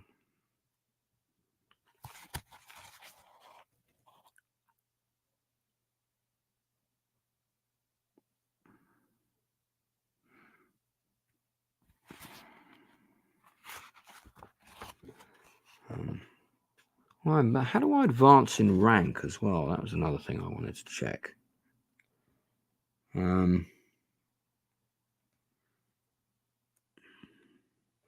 Using abilities. Roll 2 dice and add your score in the ability. Oh, yeah. Right. So I'm rolling 2 dice and adding 4. Well, that's not too bad. I quite like those odds. Rolling 2 dice and I'm adding 4.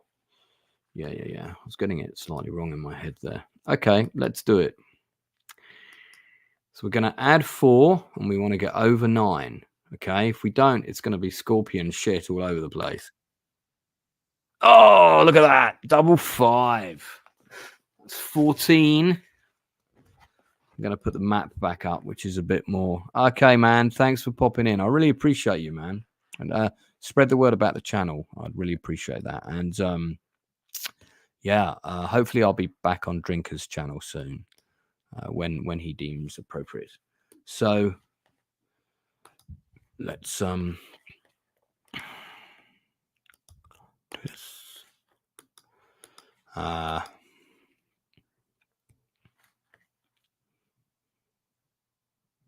right. So there we are. We're in Scorpion Bite. We're here where this mound is. Yeah, thanks to Brockenstein. Very, very much appreciated.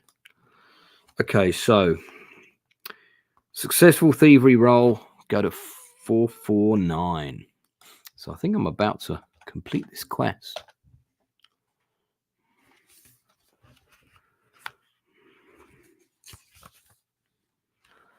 You creep past the Scorpion man guard who's dozing at the entrance of one of the burrows. The stench inside the mound is foul. A kind of acrid, rotting vegetable smell. You head for the center of the mound, past tunnels, rooms, and egg chambers, avoiding the inhabitants by skulking in the shadows. Finally, you come to a room which is more like the laboratory of a sorcerer than a scorpion den. Jars, amblix, and scrolls lie all over the place. The Scorpion man is working at a desk. Unlike the others of his kind, he wears rudimentary clothing. Suddenly, what you took for a stuffed animal's head mounted on the wall says, "There's an intruder, master." The Scorpion man wheels round and charges straight at you. Make a magic roll at difficulty level 9. Right, now my magic skill is not that good. My magic skill is on... Let's see what it is. My magic is only 2. So I've got to roll pretty high here to... hang on, that's... Sorry, I just rolled 1 dice by accident again. Click on... Here we go. So I'm going to roll 2 dice. I'm going to add 2. I've rolled a 7. Plus 2 is 9. And I think it was at difficulty level 9. It was. I succeed. Turn to 503. Wow, that was close, man. Okay, so 503. There's quite a lot of shit in this room I could steal as well. Your magical awareness tells you something is wrong. You realize that the Scorpion man is an illusion, a magical creature disguise. The illusion falls away under your keen magical insight, and a rather fat little fellow is standing before you dressed in dirty food-stained tunic. Please don't kill me. Please don't kill me. You calm him down enough to find out his story. His name is Kimran the Portly, a minor sorcerer. He came here in the guise of a Scorpion man and swiftly rose to power using his magical skills. He had planned to use the Scorpion men as an army. Fearfully, he hands you the Book of the Seven Sages, which he stole to further his campaign of conquest. Note it on your adventure. The Cameron leads you through a secret tunnel out of the mound and back to the village of Venefax, where you hand him over to Venefax authorities for trial. Record the code word afraid. Now, there was some other shit in this place. There were some scrolls and things.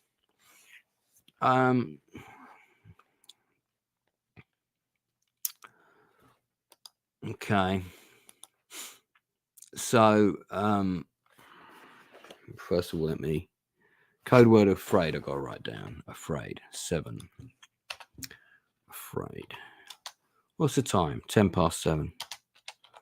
I'm probably gonna, yeah, I'll probably play this till about 8 o'clock, another hour. Got 6 people watching. I appreciate that. Anyone who wants to share their views on other choose your own adventure games or computer RPGs that you've been playing, let me know. I am looking for a new game. I'm thinking about playing Fallout 4, which I never got around to playing, just because I really enjoyed the TV show and I'm a huge fan. I played Fallout Las Vegas, was it Las Vegas, New Vegas, to death when it came out. Really enjoyed it, and I want to play a game I can live stream. I'm thinking of doing that one. So, yeah. All right, let's see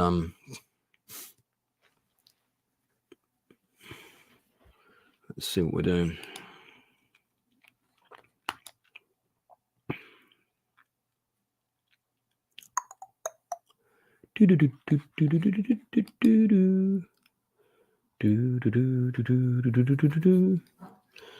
Right, I don't know why I'm suddenly singing that tune from Gettysburg, the movie, but I watched it recently. Good movie. Okay, Scorpion Antidote. Yeah.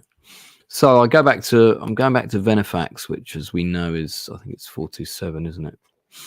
And then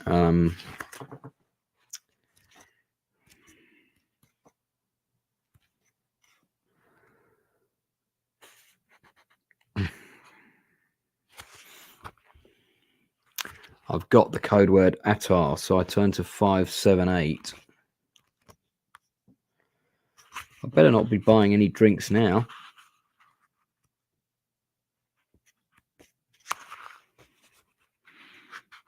The villagers welcome you as the one who brought Foys to justice and saved their people from slavery. Turn back to 427 and read on.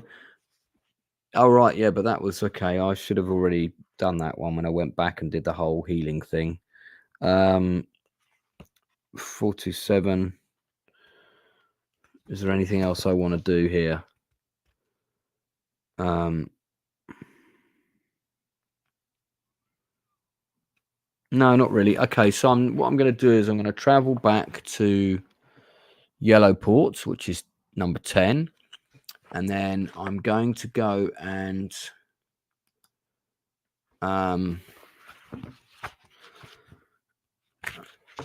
yeah, I have the code word artifact, which means I'm going to go to 40. So I travel back to Yellowport. Okay. And then quest 40. Right. So I've actually completed a side quest, and I think I'm about to complete a main quest. I just move this shit over here. My microphone keeps tangling and destroying things. Terrible. So quest 40. Let's have a look. How are we doing?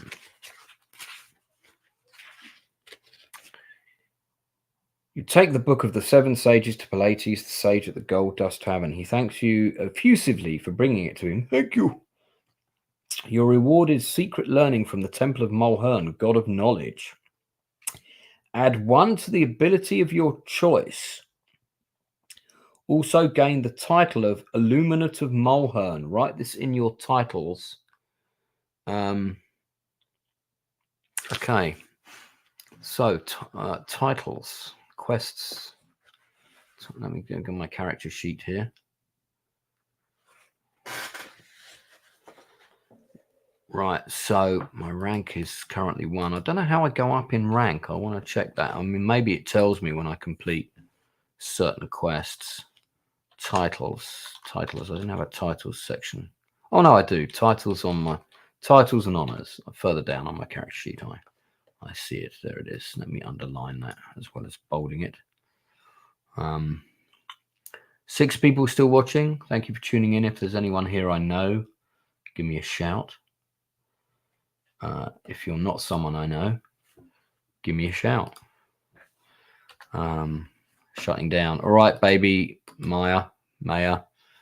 Moira. Thanks very much for tuning in. Appreciate you. Okay, so we're writing down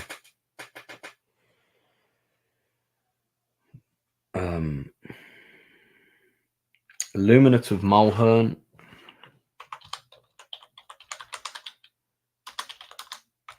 Mulhern. It's one of my titles. Okay. Now I can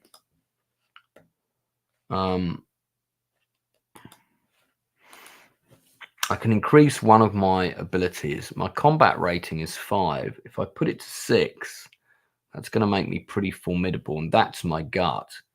My magic is my lowest one, and I was very lucky to get that magic roll. Feel that putting that up could be useful. Putting up thievery could be useful. My charisma is only 2. I haven't needed to use my charisma much so far.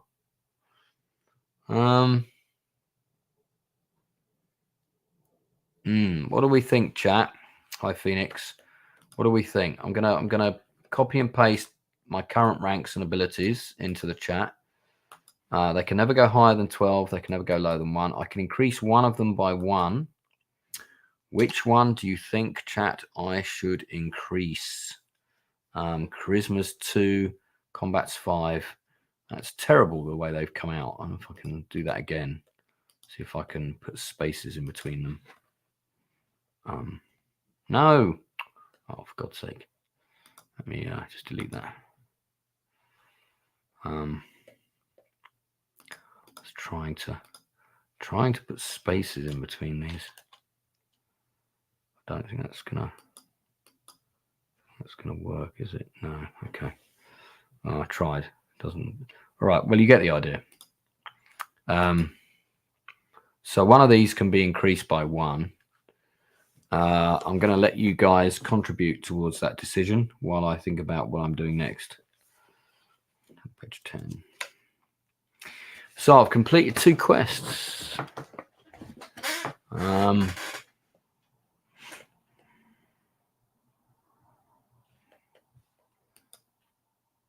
And I've now got money to buy a lantern.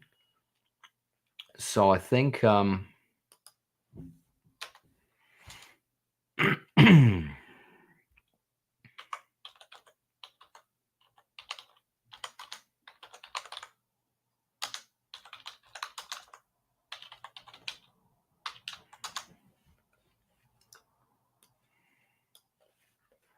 right, just making a note so I don't repeat any of these because my memory is atrocious. Peter Johnson, thank you for contributing, buddy. I appreciate that. Charisma or scouting? Yeah, I have to admit I'm leaning towards charisma. I feel like I'm going to need that. I've already got a scouting rating of 6, so normally what I'll have to do is roll 2 dice on top of that 6, and most of the difficulty level things will usually be around 9 or 10. So I think charisma is the right choice. Thank you, sir. I'm gonna defer to you, sir. I'm gonna go charisma 3. So I'll put my charisma up to 3. I can follow the stinking river up north. I'm quite tempted to follow the stinking river. But we've got the quest of the rat people. So what I'm going to do is I'm going to go to the market. I'm going to buy a lantern, which is going to take my money down to, that's 25 shards. So that's going to take my money down to 30. I've got 30 shards left. And we're going to go and enter the sewers. So entering the sewers is 460. And we're going to enter the sewers with a lantern. We're going to try and complete this quest before 8 o'clock. And that's probably where I'm going to call it. So we've got 40 minutes. Okay, you climb down to the disused well, dark and smelly tunnel, go into the darkness. So we're going from 10 to 460 to 164. Enter sewers of Yellowport.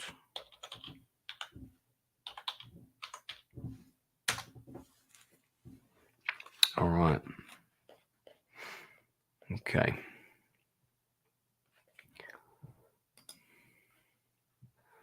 Let's do it.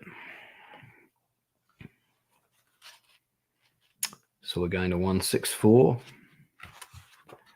164 says, dark tunnels running with rivulets of foul water take you deeper into the unknown. You mark the twisting passages with chalk so you can find your way back. Good thinking. By the way, I haven't actually named my character yet. So suggest some names, chat. Make sure there's a first and a second name, possibly a middle name, and I'll consider the most entertaining options.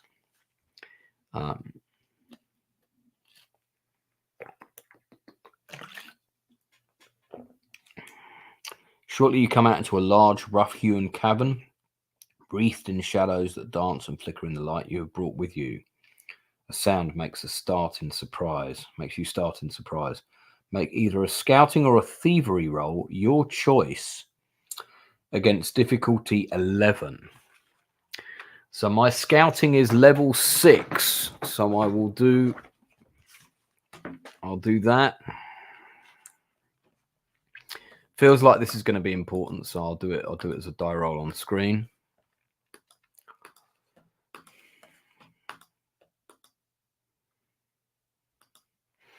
So 2 dice, I've got to exceed 11 plus 6. So I roll a 9 plus 6. I clear that easily. So I've succeeded. So successful thievery roll is going to take me to 509. Move that over there. 509.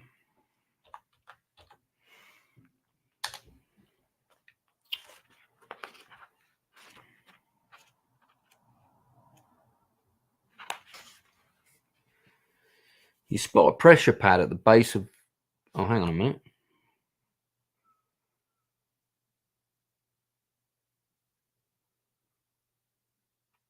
Oh, I've gone to the wrong... Sorry, I've gone to the wrong number. It's not 509. 247. I don't know why I misread that, but I did. So just let me now make a note of this. Scrap the above number.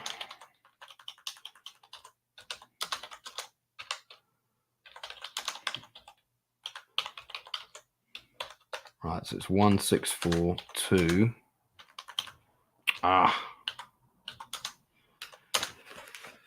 164. I succeeded the roll, so I've gone to 247. 247. Okay. Okay, 247. Yeah, I'm getting tired, so it's clearly time for me to wrap up soon. I'm enjoying this though. It's good. Don't know whether you are, but I'm enjoying playing this. All right, let me take this down again. Share screen. Tell you what, why don't we put up the books for a moment. It's quite a nice image, this. Photographed earlier on my sofa bed.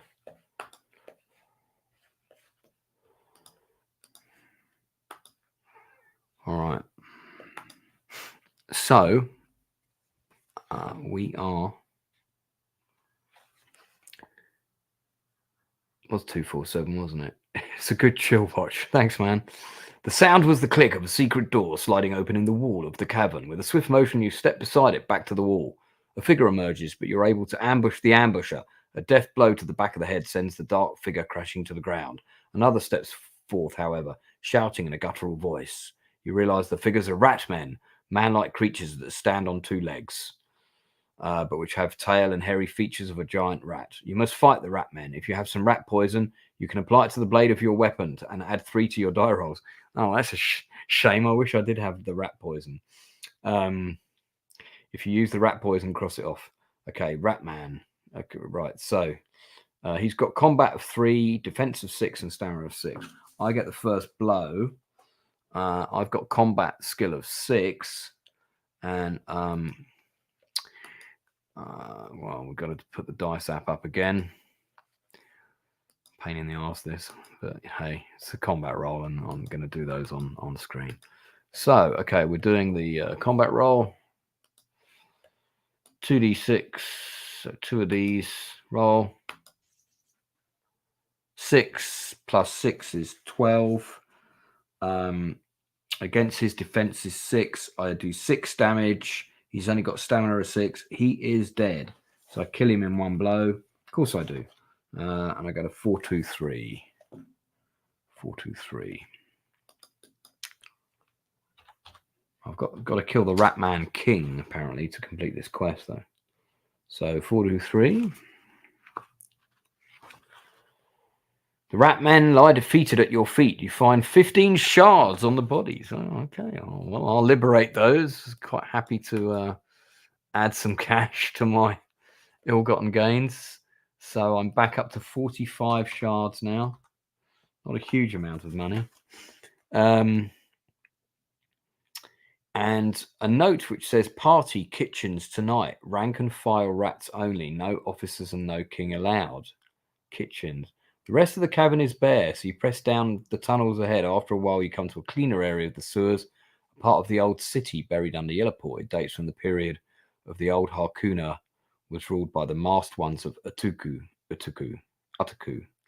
before the people overthrew them. You come to 2 rotten wooden doors. Names have been scratched on them by some half-literate human. One says throw rum, the other says kitchens. You can hear gravelly rat voices from behind both doors.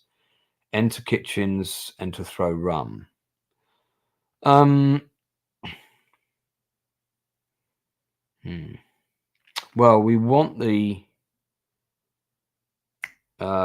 king, so we don't want to go to the kitchens.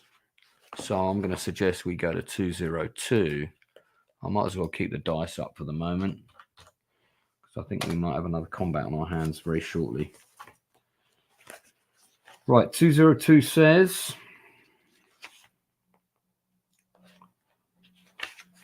gingerly you open the door. It is a curtained alcove through which you observe the room beyond. It's a long, low hall, clearly an ancient Utakin temple from a time when the Master Lords of A cheap wooden chair has been placed on an altar to act as a throne.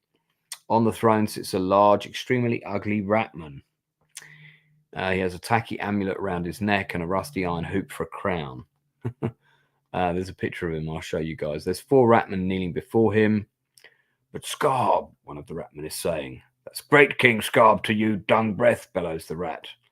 Right, my options are charge into attack, sneak in to assassinate the king, use sorcery to get close to Scarb, bluff your way in. Right, well, my charisma's not high enough to bluff. I'm going to say we probably want to... I'm going to show you this picture quickly. There he is. This is the... Oh, there he is, rather. That's the Ratman King. So, yeah. I'm going to say assassinate, I think, unless chat has alternative suggestions in mind. So we're going to go 595 for that.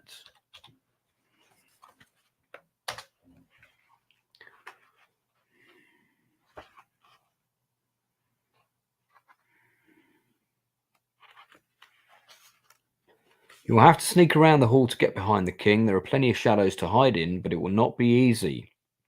Make a thievery roll on difficulty 11.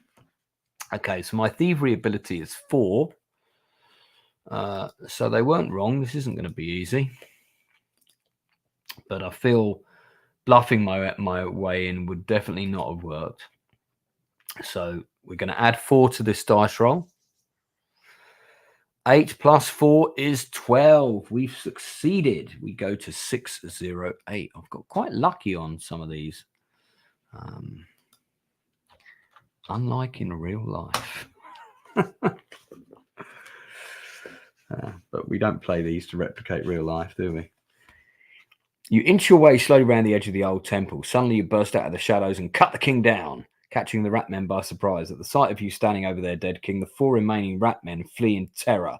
Without their king, they have no spirit to fight. 554. I like the fact that I just took him out like that. But then I am a wayfarer. That's kind of like Aragorn, basically. Think of me as Aragorn, but better looking. King Shab's rusty iron crown shattered where he fell, so you take the copper amulet from around his neck. You also find a chest in the corner of the room, but it's clearly booby traps. You can open it using magic or your skills as a thief. I will, because my skills as a thief are 6, and it's got a difficulty level of 9, so I feel like I will make this roll pretty easily. Well, that's 4 plus 6 is 10. Only just. Let me put the copper amulet on my character sheet. I've now got 8 possessions on me. Yes. Oh, no, I sold my leather jerkin, didn't I? So I've got 7. Forgot to cross it off.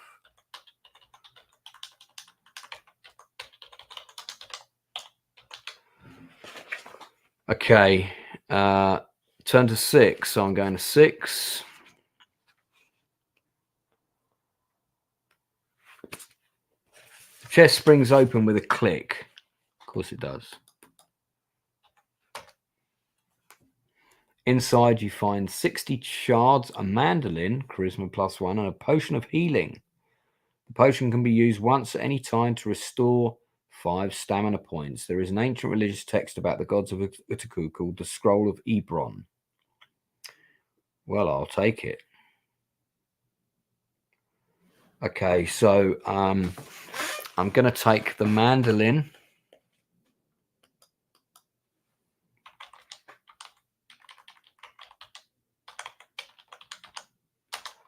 So that's +1 charisma. So my current charisma rating is now 4, including mandolin. Just going to write that next to it so I don't forget. Okay. I'm going to take the Scroll of Ebron, whatever that's going to do. And I'm going to take the Potion of Healing. Healing times 1 in brackets plus 5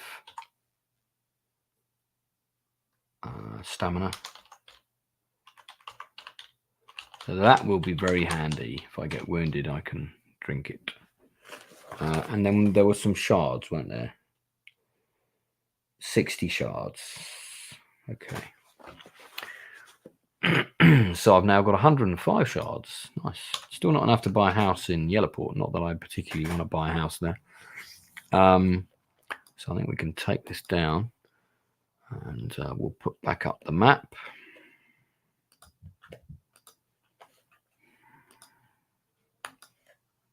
There we go. All right. I guess after this, we're going back to the town. Yeah, we are 10. So actually, to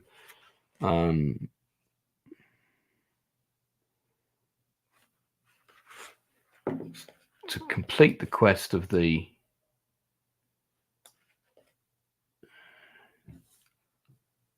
enter the sewers to kill, I get 450 shards for completing this quest. Right, so I'm returning to the Merchants Guild. So going back to 10 and then going to the Merchants Guild is 405.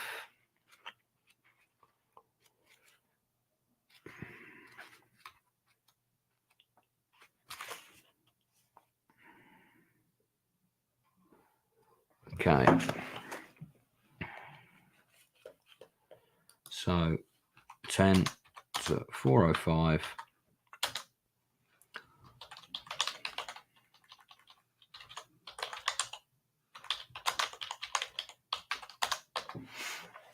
And then we're going to visit the Guildmaster, 122.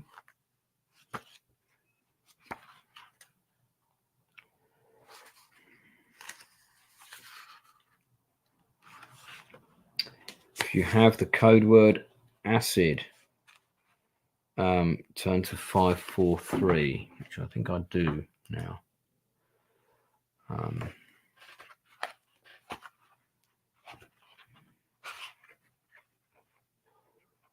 Or is it the copper amulet?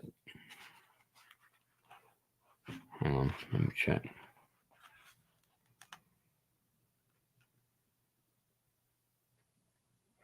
No, that's the wrong one. It's if I have the copper amulet. Okay.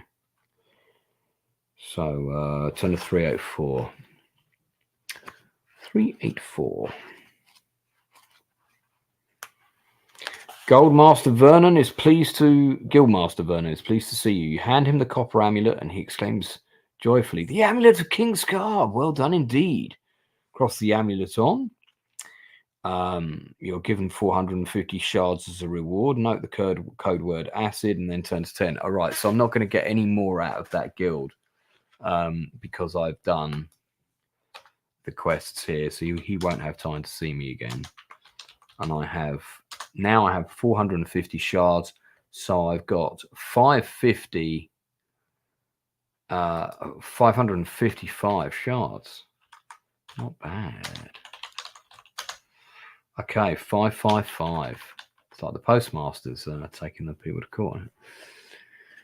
All right, 23 minutes to go until 8 o'clock. I think you know what we'll do? I think we might strike out on our own. I'm quite tempted to follow the Stinky River, only because it sounds fun. And by that, I mean, it sounds stinky. But let's see. I'm going to zoom in on the map a bit here. So, Lake of the Sea Dragon. You can see there the Stinky River. That's where it goes. So we've got an option to follow the Stinky River. I think we might do that. Or I could strike out to the forest of Larun, which would be northwest across country. That would mean that I'd be going through the Cursed Moor towards Devil's Peak. All of these things. What do we reckon, chat? Should I go up the Stinking River towards the Lake of the Sea Dragon? I don't have a quest specific to that. Or should I strike across country for the Forest of Larun, where I do have a quest? What do you reckon? Pete is saying the Stinky River. Okay, Pete is saying go up the Stinky River. Any other suggestions?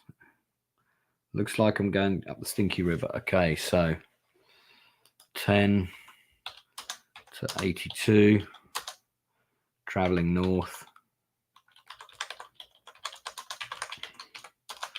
Up Stinky River. Let's do it. All right. My little goblin in my pocket called Pete has gone, "Master, go up the Stinky River." Okay. Just think of him as looking like Brogu, except more goblin-like.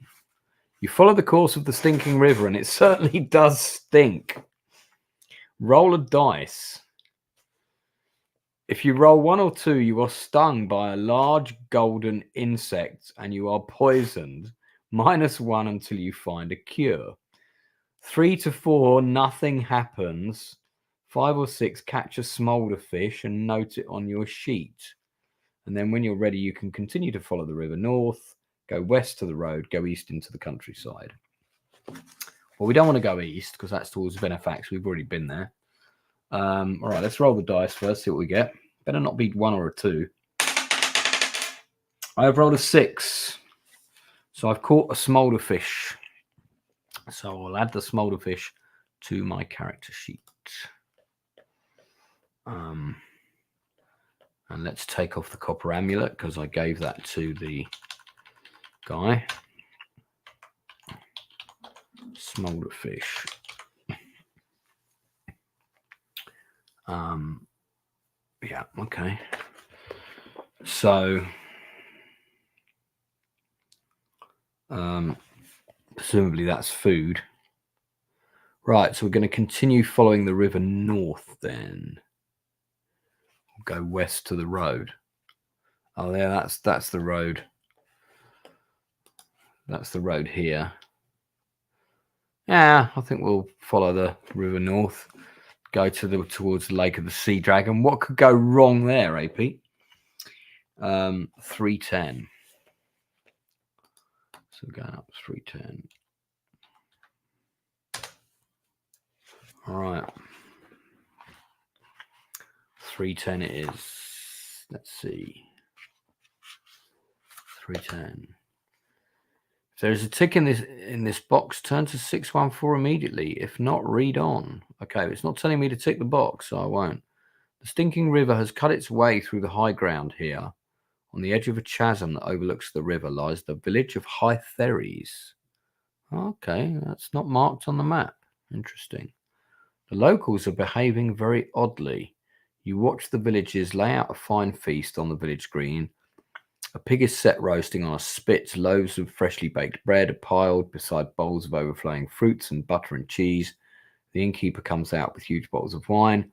Lastly, the richest merchants of the village bring coffers full of silver, which they set beside the table. To your amazement, instead of sitting down to dine, the villagers then scurry home and start closing the shutters on their windows. Offerings to the beast, I suspect. Offerings to the beast. Turn to 283. Mind you, if I can get down there and nick some of this stuff, that could be pretty interesting. 283. What goes on here, you ask? Why do you behave so oddly? The villagers seem quite frightened of you, but one old fellow has a nerve enough to reply. This banquet is for the ghosts of the 3 travellers who lost their way in a storm, fell in our mill pond and were drowned. When was this?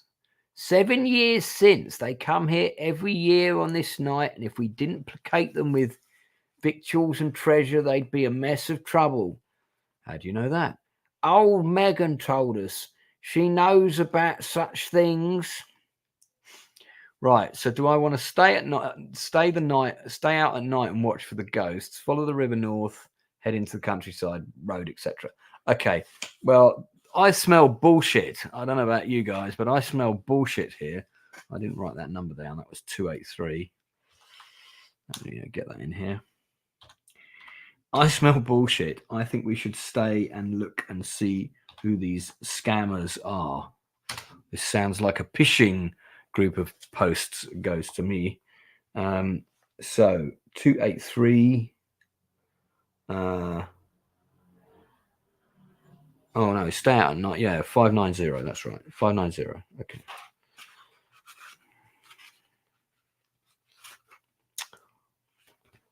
Following the cover of a hedge, you wait until dusk. By now, all the villagers are safely indoors with their shutters tightly barred. As the sky is turning from velvet indigo to the starlit blackness of night, you see 3 pale figures come loping across the green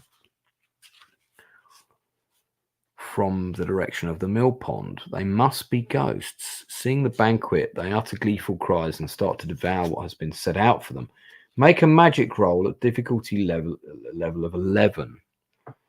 Well, my magic is low. It's only 2. Right, I'm going to roll the dice here.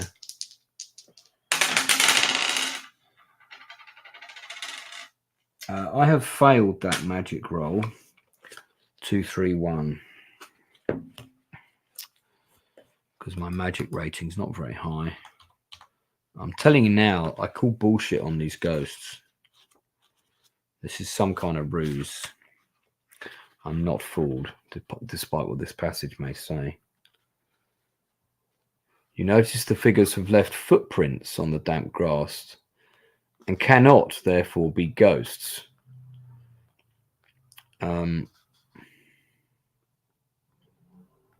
okay. Well, I failed the magic roll, though, so I don't know how I sense that, but fine.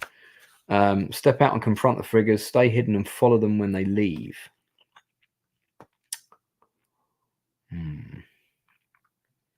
I think follow them when they leave, right?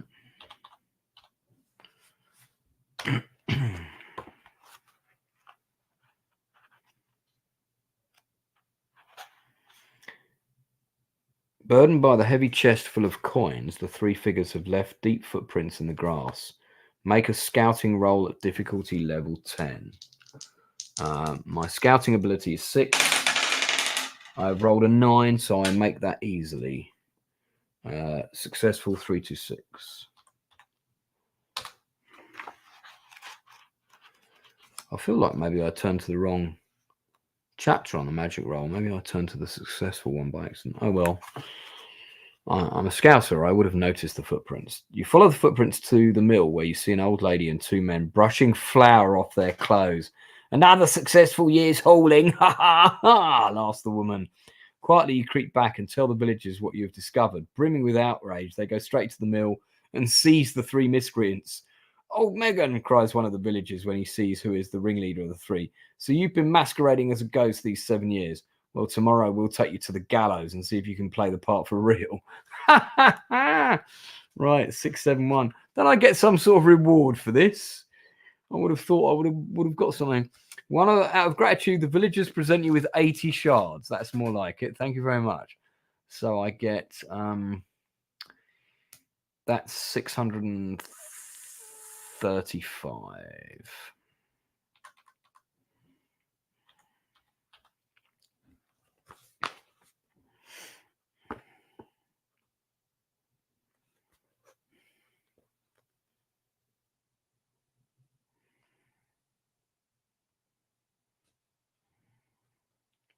You do not wait around to see what the fate befalls old Megan and her accomplices.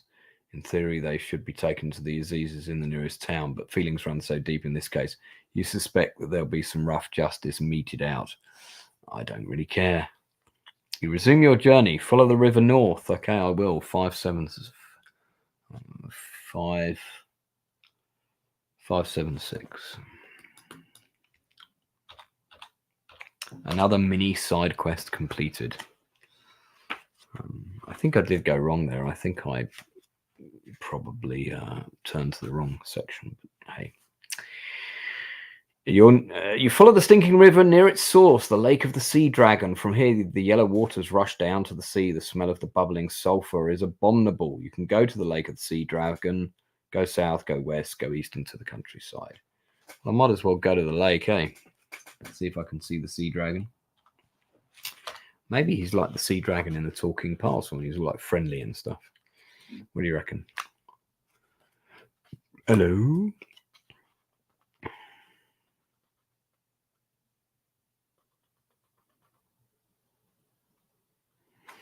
The shores of the lake of the sea dragon are swept by ochre waves, and the air smells foul. A sickly pale green seaweed is the only vegetation that can survive the sulphurous waters of the lake. A small fishing village, Cadmium, has grown up on the shores of the lake. I can talk to a fisherman, visit the local market, hire a boat and go fishing. No, thank you. Go north to the cold, bleak mountains. Oh, yeah, I see those. Northeast into the farmlands, southeast into the open countryside. Probably be tempted to go north west if I can. Southeast into the open countryside, south following this, west along the road. Well, west. But I will go to the local market and I'll talk to the fisherman as well. So talk to the fisherman first. So 135. 135 is the lake of the sea dragon. Just going to mark that. Lake of Sea Dragon.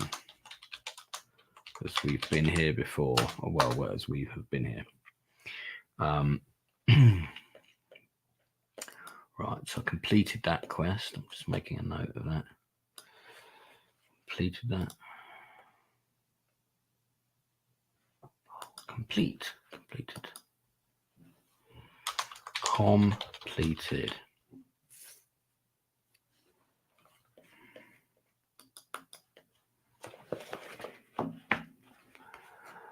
Ah.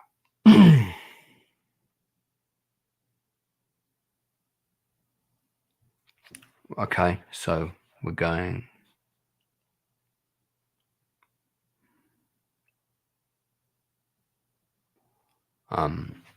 We're talking to the fisherman. 382. Sorry, I just had a bit of a brain fart then. 382. Fishing you are. Surely nothing can live in these poisonous waters. The fisherman shows you a bright yellow fish with grey stripes, saying only the smolder fish have adapted to the sulphur. It feeds on the local seaweed. Mind you, smolder fish is totally inedible. So I've got one in my bag. I've no idea why. I might as well get rid of it. Why hunt it then? Oh, fish is worth quite a bit to sorcerers and alike. We have a standing quota to fill each month for the magical colleges at Dewama. Where's that then on the map? Dewama. Let's zoom out a bit.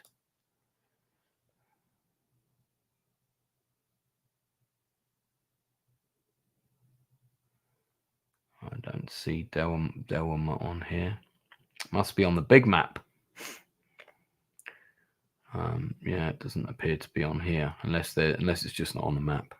May well not be on the map, of course. Sulfur-laden organs burn in a particular way, a very useful ingredient in certain magics, I am told. Where does the sulfur come from? Scholars say there's an underground volcanic vent. Others believe it is the breath of the sea dragon. Personally, I always drop a silver nugget into the waters once a month to appease the dragon, for his favorite metal is silver.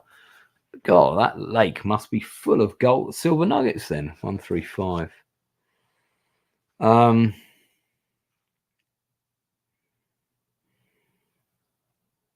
go to the market. 292.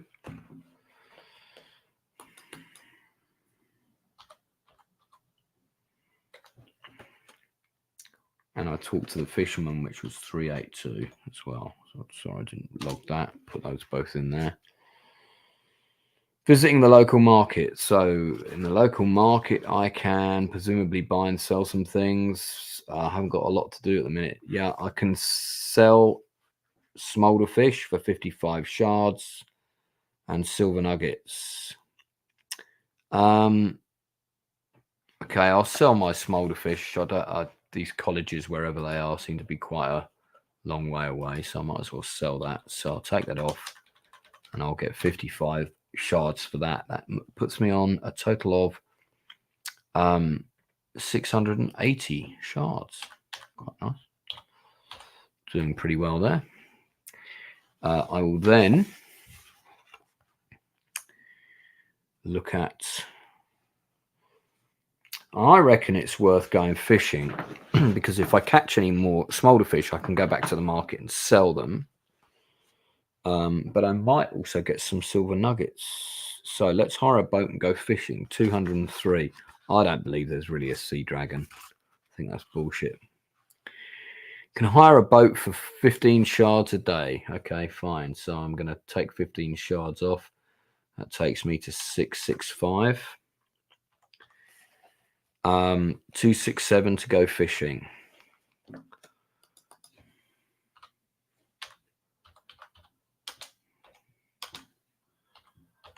Okay, so I'm going fishing. 267. See what happens. You row out onto the lake. Oh shit. You row onto the lake, spread the net and wait to see what happens. After an hour or so, a great bubbling and frothing of the waves disturbs your solitude. A massive scaly head, the size of your boat, erupts out of the ochre-coloured water on the end of a long, sinuous neck.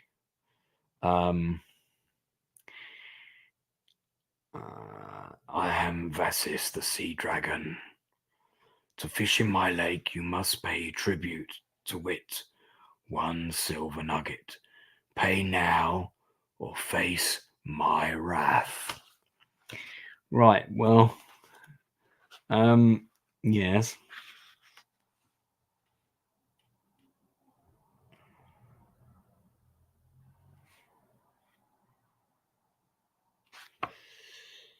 Well, I guess I'll pay 505. Excellent, says the dragon, catching the nugget in one of its forelimbs. With that, it rolls over and dives down into the lake. You could reach out and grab it if you wanted to. Catch the tail, leave it well alone. I'm not going to catch the tail, but I'm going to turn to the passage to see what that says. Yeah, he's not Puff the Magic Dragon, clearly. Maybe there is a dragon. Yeah. Yeah, lucky I had 1 silver nugget on me.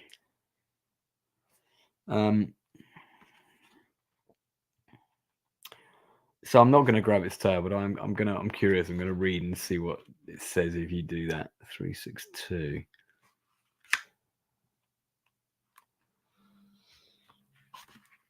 The sea dragon dives deep to the bottom of the lake, and you're pulled along a terrific rate of the murky waters. You think your lungs are about to burst when at last the creature surges upwards, breaking the surface. You find yourself in a cave inside a small rocky island somewhere on the surface of the lake. A hole in the roof lets through a shaft of bright light. Part of the cave is dry ground, heaped with the dragon's treasure, sparkling coins, swords, armor, and alike. You notice a rocky ledge lined with a number of bottles full of yellow dust. The dragon pulls itself off on top of its hoard. You have a few seconds to try and hide. Right, so that's what would happen. Leroy Schmelz Butnick says, if you get me by the balls, I'll get you by the tail. I don't think I've seen you in my chat before, man, so thanks for popping in. The gaming side of my channel is quite a niche. You might find my industry interviews more interesting, but I appreciate you tuning in, of course. Do hit that like button. Well, I could actually do it, couldn't I? I could go and grab his tail, because my thievery rating is 4. Ooh, I fail that, though. I think I'm probably dead in there. And I did say I wasn't going to do it. I can always come back and try that again when my thievery rating is higher. 561. So we're going to go see if we can capture some more smolder fish or whatever they're called.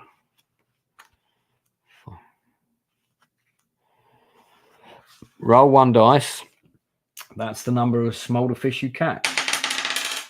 I capture 6. Look at that. 6. So that is on 561. Yeah, play it safe. I agree. I don't want my adventure to end here at this moment. When you are ready, you go to shore, give the boat back. So I'm going back to 135, which is the village on the lake. And then I'm going to go to the market, which is 292. And at the market, I can sell these for 50 credits shards each, I think it is. And that means I'm going to get 300 shards, which is pretty good. So I've suddenly gone from not having a lot of money to having quite a lot of money. 55 shards. So I get even more. I get 330 shards.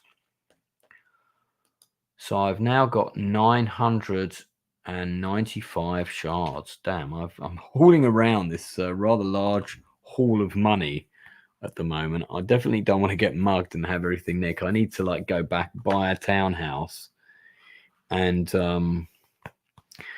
so I could at this point travel back to Yellowport and buy a house and put my money in that house, or put it in the merchant's bank.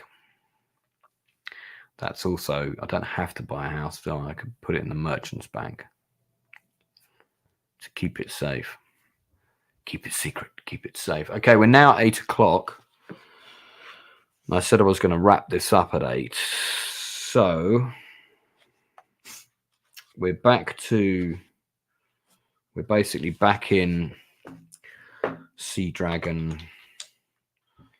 We're back in Sea Dragon Fishing Cove.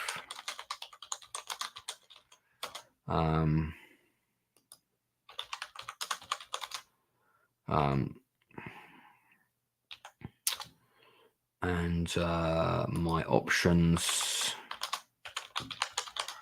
for next game, part 3, are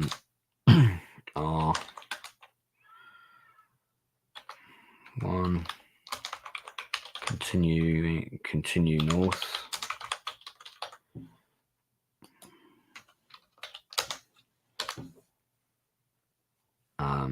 2, head west,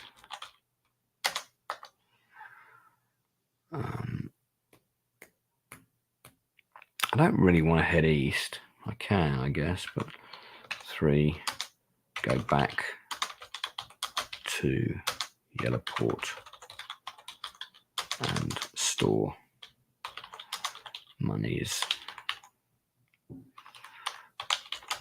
in Merchants Guild.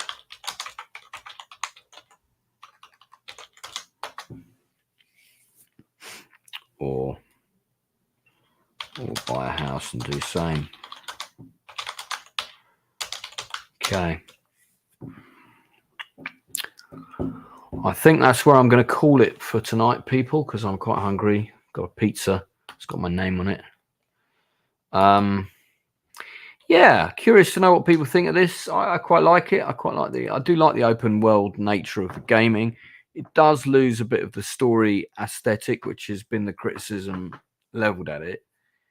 But I think that's overall that's quite a minor one. It's, you know, you're effectively playing a solo game of Dungeons and Dragons here. And I agree that the oh, apparently my delivery's arrived. I better go and get that then, haven't I? So yeah, but good stuff. All right. I shall see you again tomorrow night at 10 o'clock. I don't think I'll do another gaming stream before then, but I might do one afterwards. Until then, take care. Thanks very much for tuning in. Cheers, Peter. Good to see you.